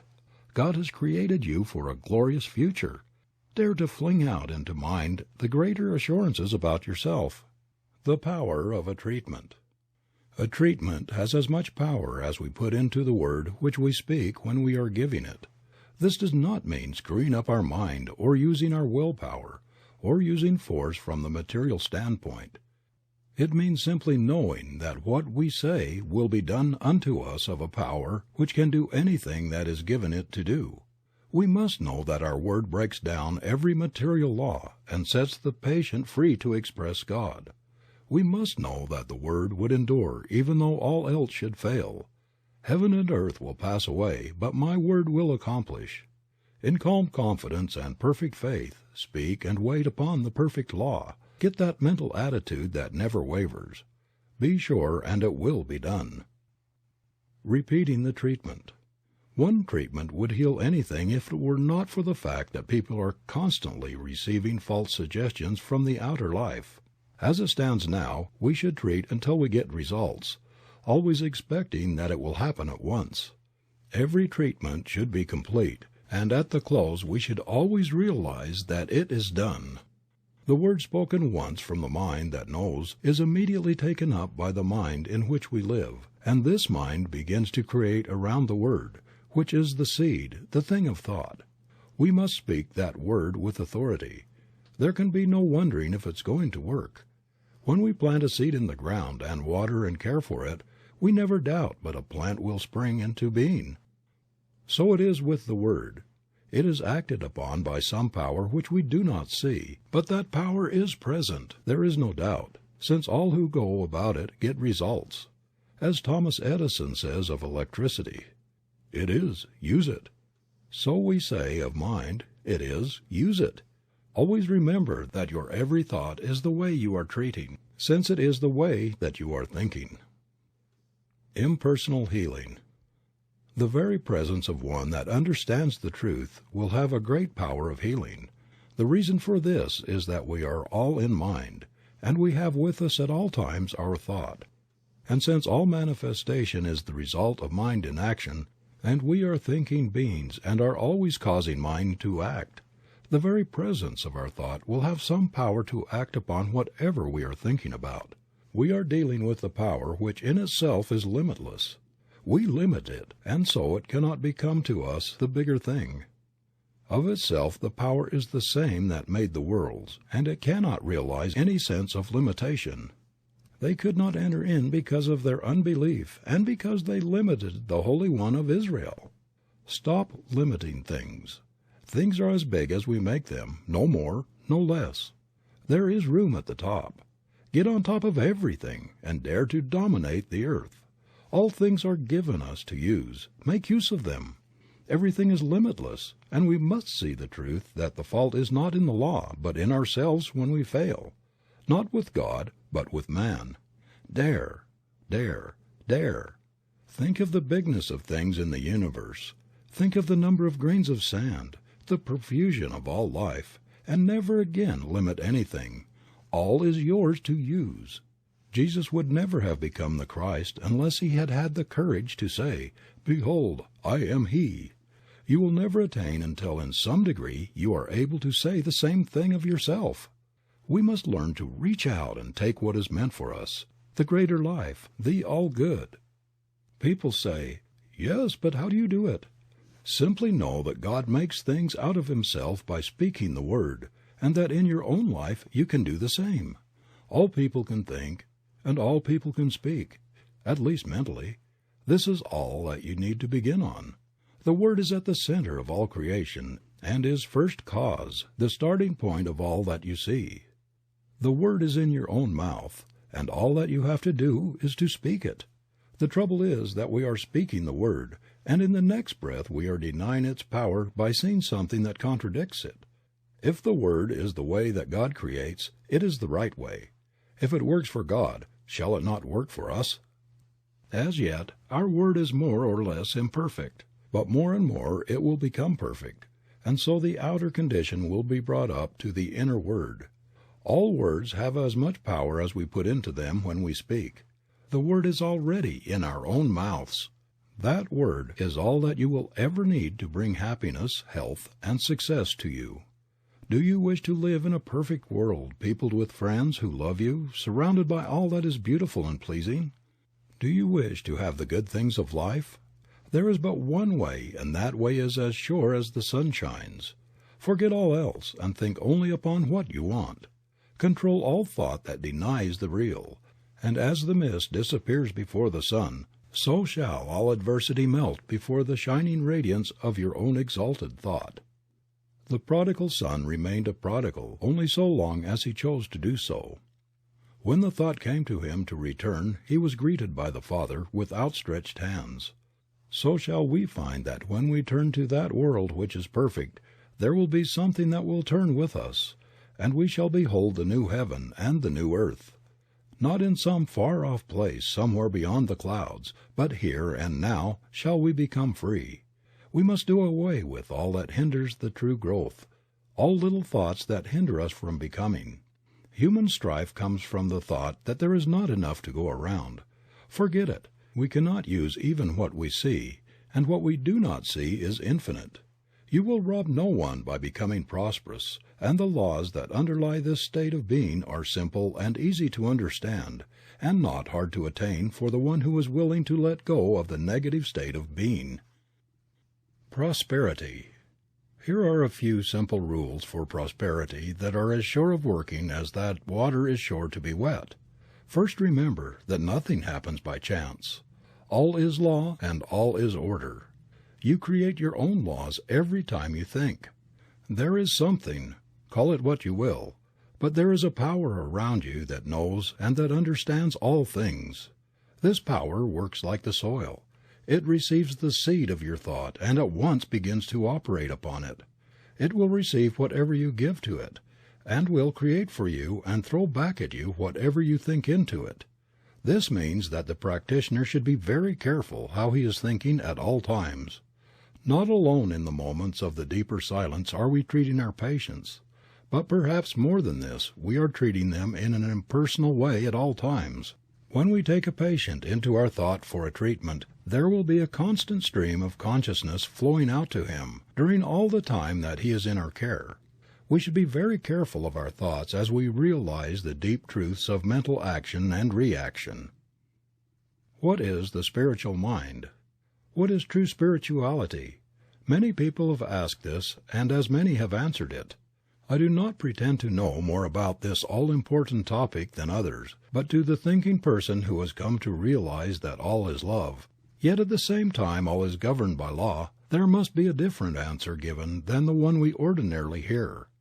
The average religious person thinks that spirituality must manifest in some unnatural way, such as giving up all personal pleasure and becoming resigned to whatever happens, that we must give up most of what life holds here, that in some far-off future perhaps we may attain.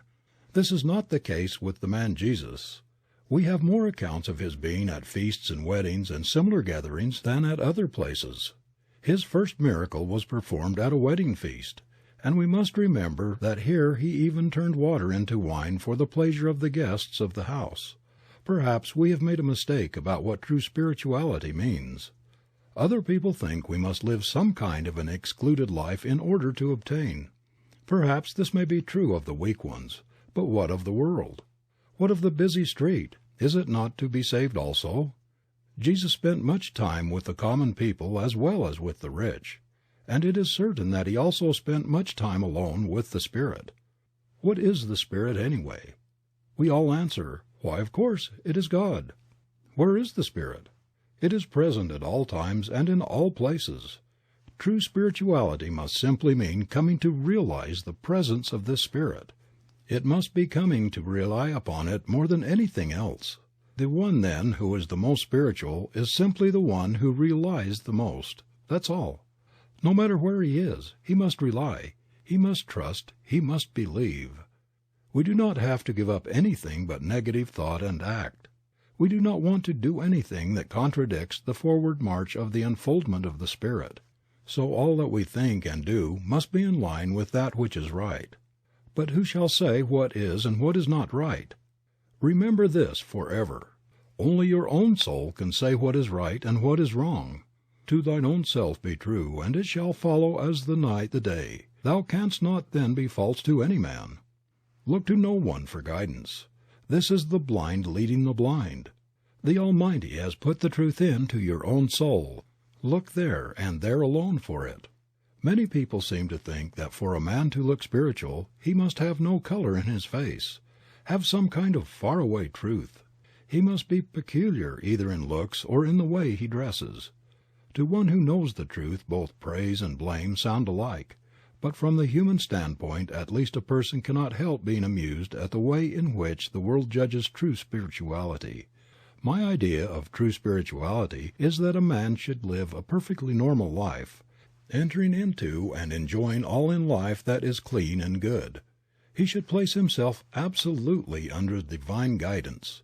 Other than this he will seem just like other people, neither better nor worse. Get over all kinds of unnatural thought and remember that all is good. Neither criticize nor condemn people or things. You are spiritual in so far as you trust in the Spirit, at all times, in all places, under all conditions. In order to do this you do not have to seclude yourself from the world. To do so is an open confession of your own weakness and lack. There are moments when it is best to be alone with the Power. From these moments we gather strength. To keep that strength to ourselves is pure selfishness. Walk, talk, live with the human race, hand in hand with all people and unified with all events. Live and love and learn. Be natural and normal. If you seek to enter some other way, it must be done over again, for no one lives or dies unto himself, but unto all people. The Church of God. The Church of God is not built with hands. It is eternal in the heavens. It is not lighted with candles. Its dome is heaven, and it is lighted by the stars of God's illumined thought. And each member in his separate star shall draw the thing as he sees it, for the God of things as they are. Here all people recognize the God within their own souls and ask for and see no other God. When you can look upon all creation as the perfect work of a perfect God, you will become a member of this church. I doubt very much if the Church Universal admits members from the Church Individual. When you can see in the saint and the sinner one and the same person, when you can realize that the one who kneels before the altar and the one who lies drunk in the street is the same one, when you can love the one as much as you do the other, no doubt you will be able to qualify. As it is now, we have too many preachers who do not understand, that have no purpose, too many prayers, too many creeds, too many teachers that have no message, too many churches, too many learned people, and too few thinkers. The kingdom of heaven cometh not by observation. It is the still small voice within the soul that speaks. The expanded thought will never wish to join or be joined to. Nothing human can contain it. It feels the limitation of form and ceremony and longs for the freedom of the Spirit, the great out of doors, the great God of everywhere. Alone in the desert, the forest, or by the restless ocean, looking up at the stars, man breathes forth these words, "With only my Maker and me." The path to prosperity. The healing of conditions is no different from other healing. All healing is the constructive use of a mental law, which the world is gradually beginning to understand something of. Again we must reiterate the principle of all life. We are surrounded by a thinking medium from which all things come. We think into it. It does the rest. Since we are thinking beings and cannot stop thinking, and since creative mind receives our thought and cannot stop creating, it must always be making something for us. What it will make depends absolutely and only upon what we are thinking, and what we will attract will depend entirely upon our holding thought to the complete exclusion of all that would contradict it. It is not enough that we should sit down and say, "I am one with infinite life." This must mean more than mere words. It must be felt. It must become an embodiment of a positive mental attitude. It is not claiming something to be true which is going to happen. It is not sending out an aspiration or a desire or a supplication or a prayer. It must be the embodiment of that which knows that now it is. This is more than holding a thought. Our ability to attract will depend upon the largeness of our thought as we feel that it flows out into a great universal creative power. We are dealing with the form in thought, and not with the form in matter. We have learned that when we get the true form in thought and permeate it with the spirit of belief, we will see the thought made flesh without any further effort on our part. Thought can attract us only to that which we first mentally embody. We cannot attract to ourselves that which we are not. We can attract in the outer only that which we have first completely mentally embodied within, that which has become a part of our mental makeup, a part of our inner understanding. A man going into business will attract to himself that which he thinks about the most. If he is a barber, he will attract people who want to be shaved or have their hair cut. If he sells shoes, he will attract people who want to buy shoes. So it is with everything. We will not only do this, but we will also attract as much of anything as we mentally embody. This is apt to be overlooked in the study of metaphysics. It is not enough to say that we attract what we think. We become what we think. And what we become we will attract. Do not become merely sentimental about this. Your life is governed by more than a sentiment. It is governed by law, something that cannot be broken, something that picks up every mental attitude and does something with it. This fundamental proposition of the law should then work out into our conditions. Always remember that it does just as we think. It does not argue. It simply does the thing as we think it. Now, how are we thinking? Never ask a patient how he is feeling. Ask, how are you thinking today? This is the only thing that matters. How are we thinking about life and our conditions? Are we receiving the race suggestion? Are we saying that there is not enough to go around? If we are saying this, it is our belief, and there is something that will see that it becomes a part of our expression. Most people, through ignorance of the higher laws of their being, are suffering from the thoughts imposed upon them from a negative and doubtful world. We who are claiming the use of the greater law must emancipate ourselves from all sense of limitation. We are not to be governed by the outer confusion, but by the inner realization. We are to judge life not from the way that things in the past have been done, but from the way that the Spirit does things. The way of the Spirit. Again, let us say that the Spirit creates by becoming the thing that it thinks. There is no other possible way in which it could work. Since it is all, and there is no other, the thought of opposing forces never enters into its mental working. When we are judging from the outer, we are not working in line with the power that we should be using. We must come to see that there is only one power, and that we are touching it at all points. For there is not a power of poverty and a power of prosperity. There is the one becoming the many. It makes and it unmakes that a higher form may appear to express through it. All that is not in line with its forward movement will soon pass away, for it recognizes no opposite. As far as we are concerned, what we are and what we are to become depends only upon what we are thinking, for this is the way that we are using creative power. The sooner we get away from the thought that we have to create, the sooner we will be able to work in line with the Spirit. Always man uses, he never creates anything.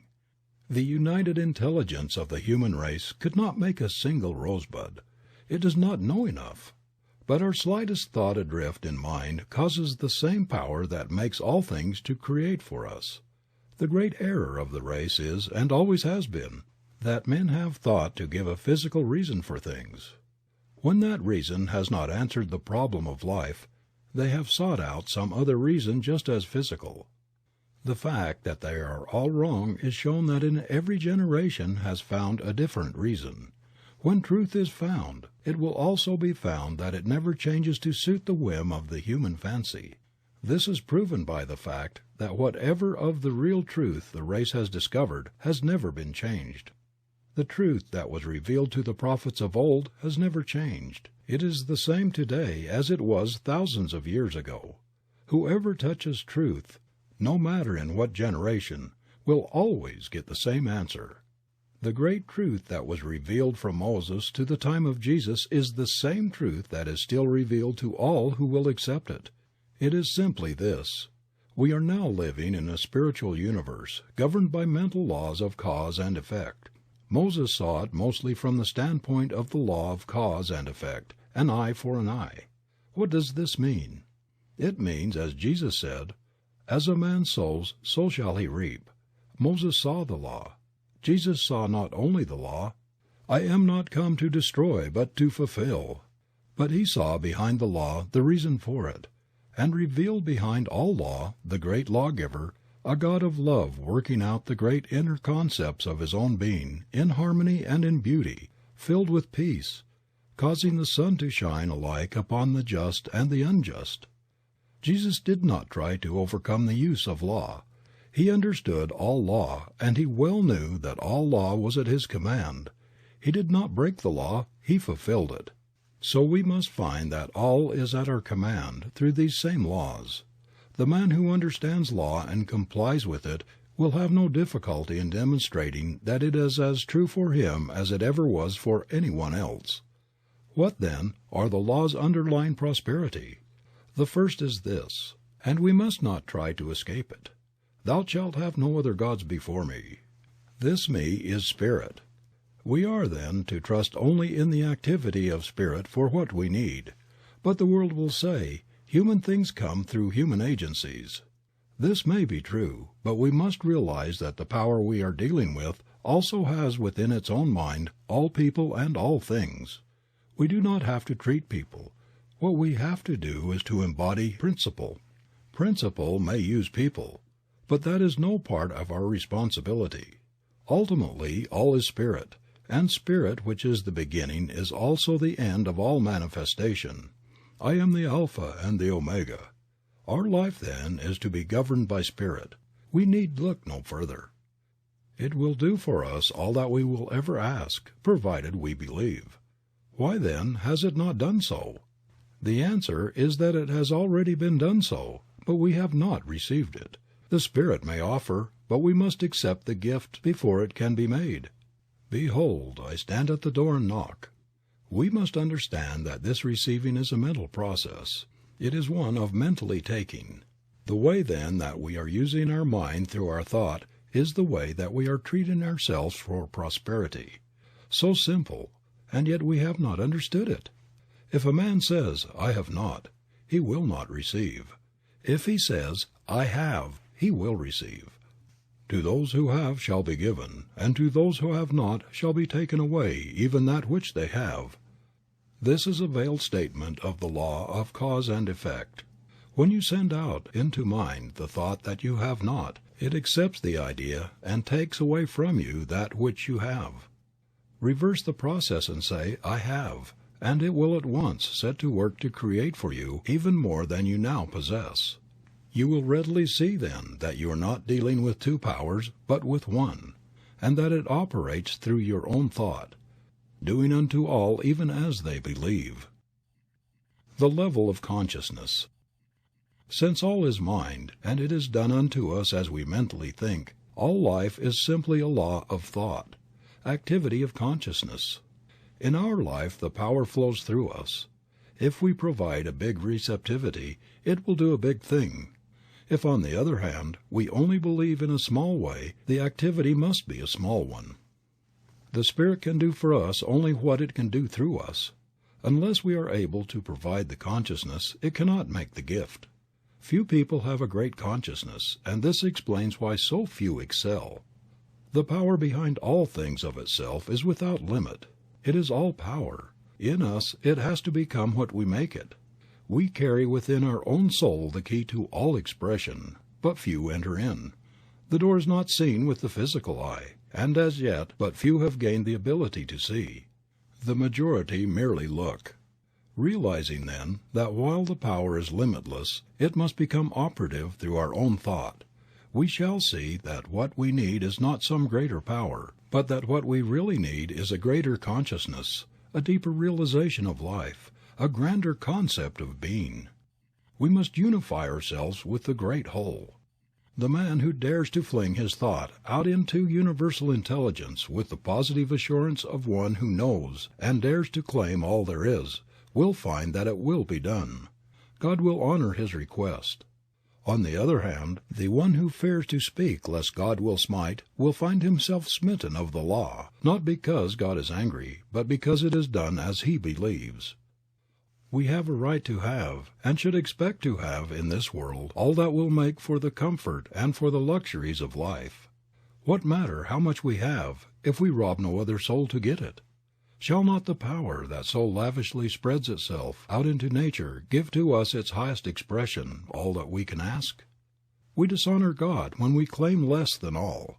Until we can expand our thought so that we shall be able to say also, I am, we need not expect to get great results.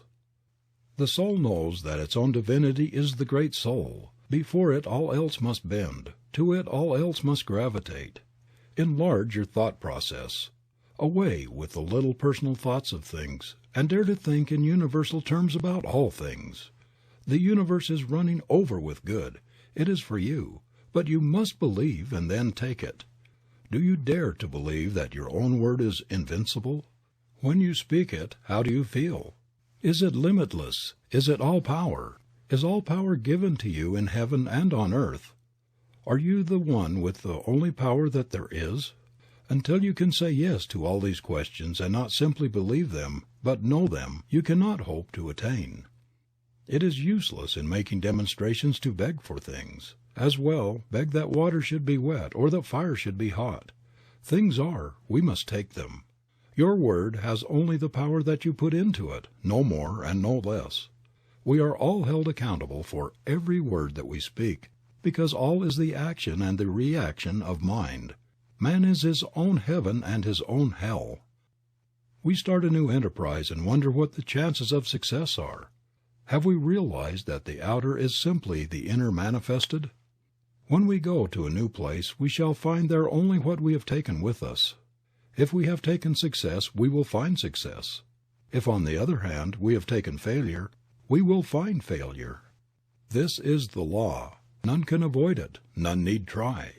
Every living soul is a law unto his own life. There is no law but my own soul shall set. Nothing can come upon the path of the soul but that thing that the soul attracts. Practice for prosperity. Prosperity is in our own hands to do with as we will, but we will never reach it until we learn to control our thought. We must see only what we want and never allow the other things to enter. If we wish activity, we must be active in our thought. We must see activity and speak it into everything that we do. The spoken word shall bring it to pass. We speak the word. It is brought to pass of the power that we speak it into. We can only speak the word that we understand. The activity will correspond to our inner concepts. If they are large, the results will be large. The thing to do is to unify ourselves with all the biggest ideas that we can compass, and realizing that our ideas govern our power of attraction, we should be constantly enlarging within ourselves. We must realize our at-one-ment with all power and know that our word will bring it to pass. We speak the word, it is brought to pass. As consciousness grows, it will manifest in enlarged opportunities and in a greater field of action. Most people think in the terms of universal powers. Feel that you are surrounded by all the power that there is when you speak, and never doubt but that what you will say will spring into being. We should speak right out into mind all that we desire, and believe that it will be done unto us. Never take the time to listen to those who doubt. We observe that their philosophy has done but little to save the world or themselves. Here again, let the dead bury the dead, and see to it that you maintain in your own thought what you want, letting go of all else. Think only what you want to happen, and never let yourself get mentally lazy and sluggish, taking on the suggestions of poverty and limitation. See yourself as being in the position that you desire, mentally dwell upon it, and then speak with perfect assurance that it is done, and then forget it and trust in the law. This will answer all needs. If you want to do this for someone else, all that you will need to do is to think of them and go through the same process of mind action. You will be sending out the truth for them, and mind being always active will not contradict what you have said. Remember that you cannot hope to get results unless you keep the one idea and do not mix your thoughts in your mind. It is all yours, but you must take it. The taking is always a mental process. It is believing absolutely. This is divine principle. Conclusion. Principle itself is simplicity, yet it is infinite. It is infinite mind and manifestation of mind. We live in a spiritual universe governed through thought, or the word which first becomes law. This law creates what we call matter. Jesus Christ discerned the truth about spiritual principles more than any other man who ever lived, and he proclaimed the eternal reign of law and understanding absolute, complete, perfect. He found that law to be operative through his own thought and the power of his own word. And when you and I shall cease looking outside ourselves to any person, and shall realize that whatever truth and whatever power we shall have must flow through us. When we begin to interpret our own natures, we shall begin to understand God and law and life, and not until then. We live and move and have our being in what we call an infinite mind, an infinite creative mind, also infinitely receptive, operative, omnipotent, and all-knowing. And we have learned that this mind presses against us on all sides, flows through us, and becomes operative through our thinking. The human race, ignorant of the laws of this mind, ignorant of the power of its own thought, has through its ignorance misused and abused the creative power of its thought, and brought upon itself the thing it feared. This is true because all thought is law, and all law is mind in action. And the word which you speak today is the law which shall govern your life tomorrow, as the word which you spoke, ignorantly or innocently, consciously or unconsciously yesterday, is absolutely governing your life today.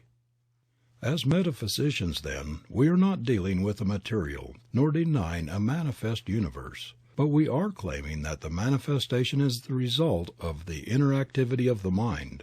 And if we wish for a definite manifestation, we must produce a definite inner activity. You and I then are not dealing with conditions, but with mental and spiritual law.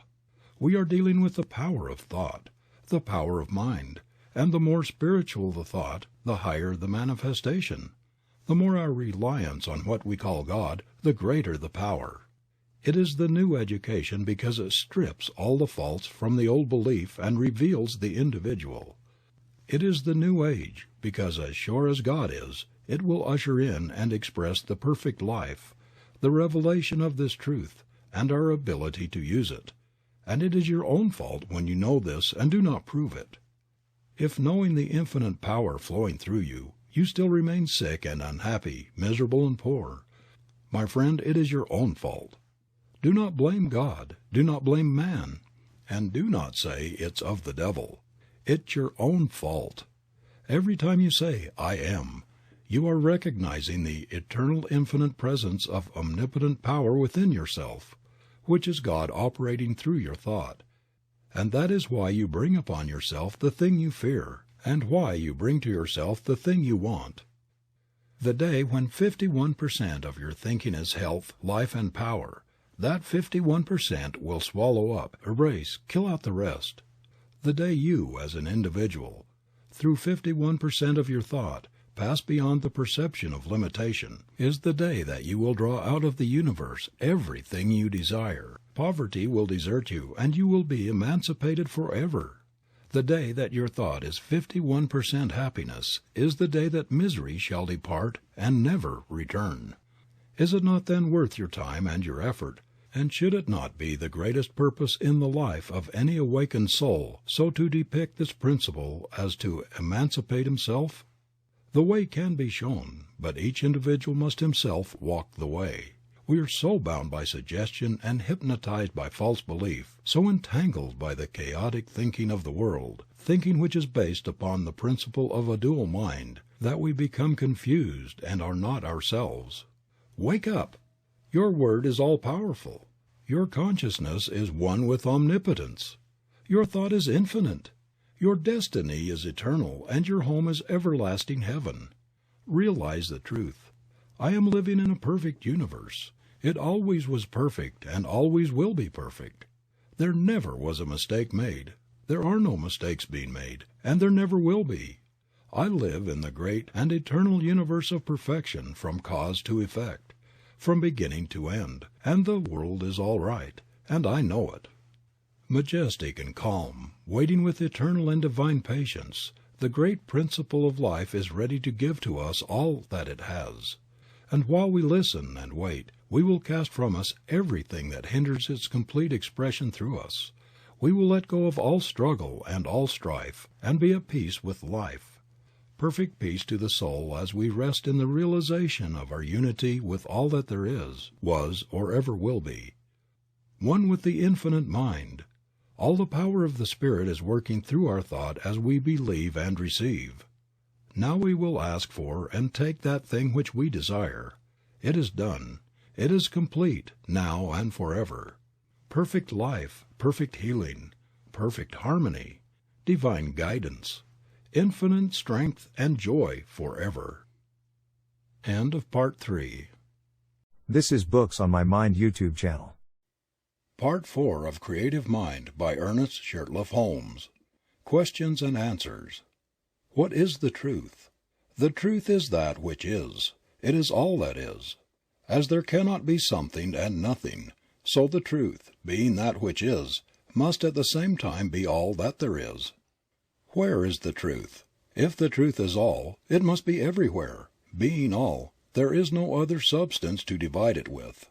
Being undivided, it is everywhere present. All truth, which means all power, must be present at all points, or at any given point at any and all times. Has the truth changed? A substance cannot change unless there is something for it to change into. Since the truth is all, it cannot change, for there is no other thing for it to change into. Whatever is the truth then has never changed. Is the truth, or that which is, one or many? It must be one, since it is all. Is the truth conscious? Yes, man is conscious. He could not be so unless truth or life were conscious. Man's self-consciousness proves the self-consciousness of life or truth or spirit. Like produces like. What comes out of life? Everything that is comes out of life. If life is all, then it follows that all that is some form of life. How does life make things? Being all, it must make things out of itself. It must operate upon itself, through itself, and out of itself must make all that is made. Being conscious, it must know that it is doing this. What would we call this inner movement of life? The inner movement of life or consciousness we would call thought, or the self-knowing of life or spirit. Then the universe and all that is a part of it comes from thought? Yes, everything comes from thought. Do we not see a visible world that seems to change? And if we do, how is it that it could come from something that never changes? Yes, we do see a changing world, but back of it is a changeless substance. The thing that changes is the thought or form. The substance from which this form comes never changes. It is one and undivided, and takes form through thought in all things. We prove this when we resolve all things into one source. All material things, so called, can be reduced into formless substance, the sole activity of which must be thought or the movement of intelligence upon itself. What causes form to change? The intelligence behind it.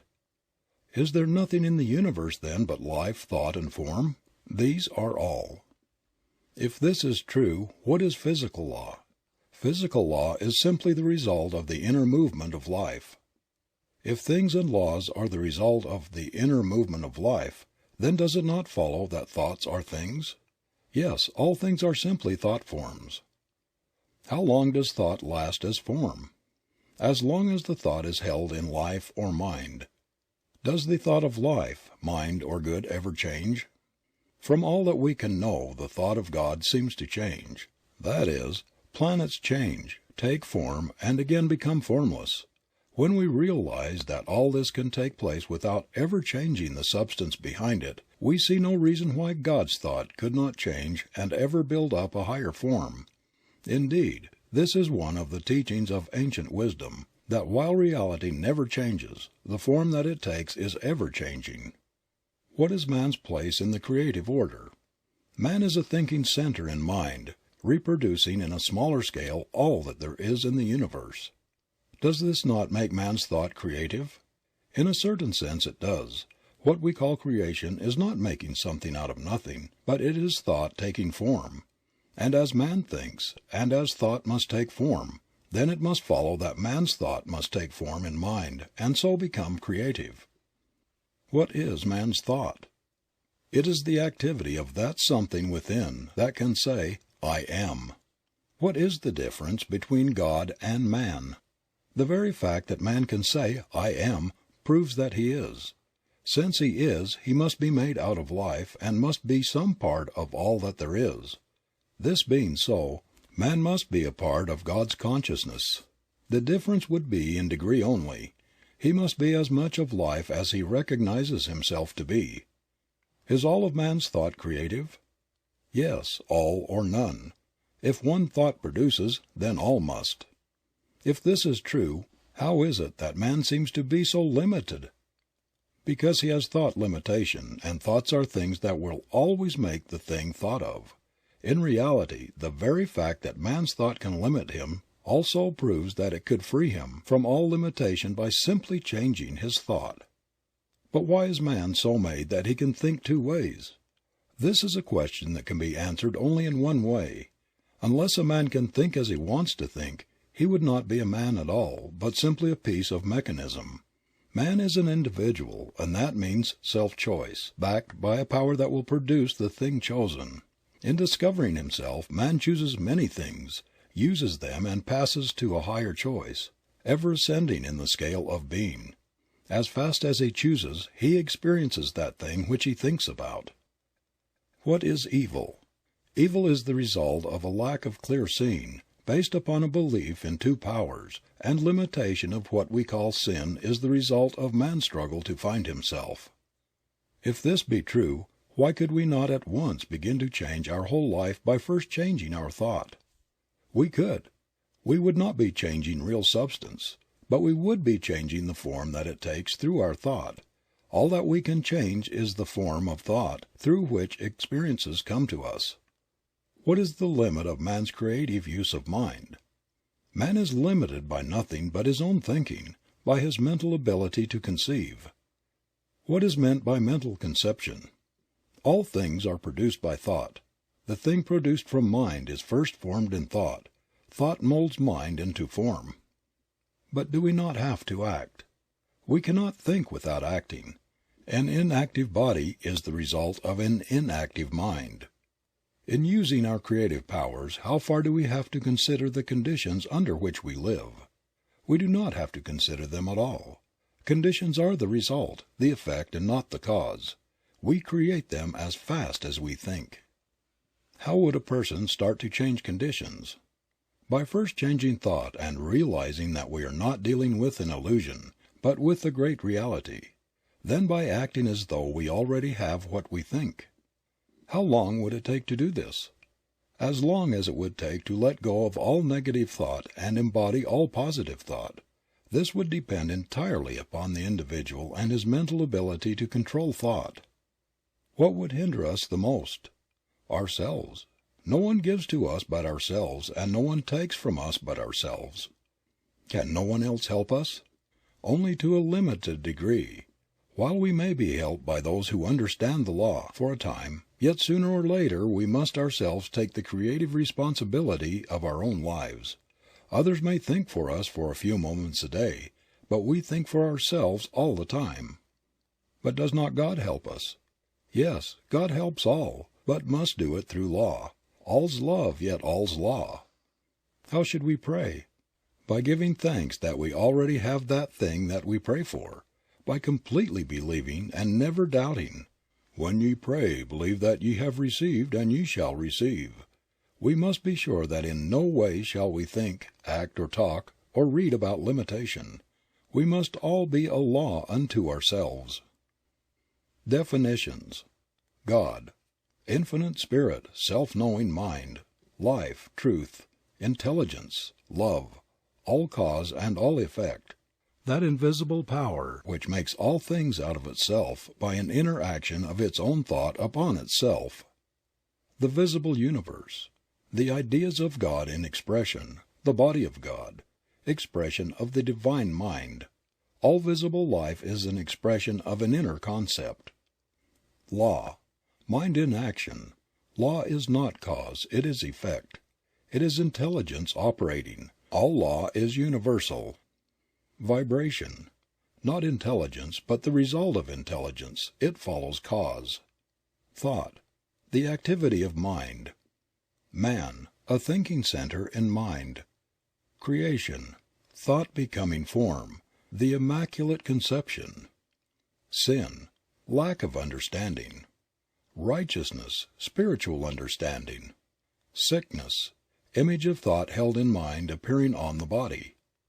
Health, the realization of perfect life. Poverty, limited thought. Riches, the realization of our unity with life, which is limitless. Consciousness, the realization of the fact that we are.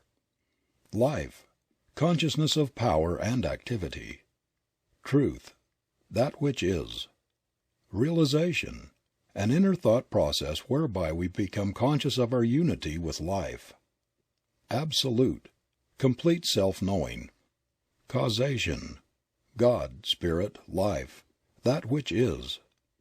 Intelligence, that which knows that it is. Unfoldment, the birth of ideas coming forth from mind. Illusion, belief in two powers. Soul, the inner creative life, the feminine, receptive, creative. Sense, not an illusion, but the faculties through which we contact life in its expression. Motion, the inner activity of life-producing manifestation. Effect, the result of inner motion. The Word, the activity of thought. Faith, positive mental activity. Fear, negative mental activity. Attraction, the drawing power of thought. Unity, one mind flowing through all and in all. Objective, life in its outer form. Subjective, life in its inner thought or form. Karma, the law of cause and effect, the result of past thought and action binding the ignorant and freeing the wise. Multiplicity, the bringing forth from the one of an infinite variety of form, color, and motion. Treatment, the mental and spiritual activity of thought for a definite end. Demonstration, the result of correct thinking. Heaven, the atmosphere of correct thought. Hell, the atmosphere of false thinking. Peace, mind resting in the realization that it is all. Poise, an inner calm which never fears. Power, the result of the union of peace and poise. End of Part 4. End of Creative Mind by Ernest Holmes. This is Books on My Mind YouTube channel. Listen to world's best and high-quality audiobooks. Click on the subscribe button for more.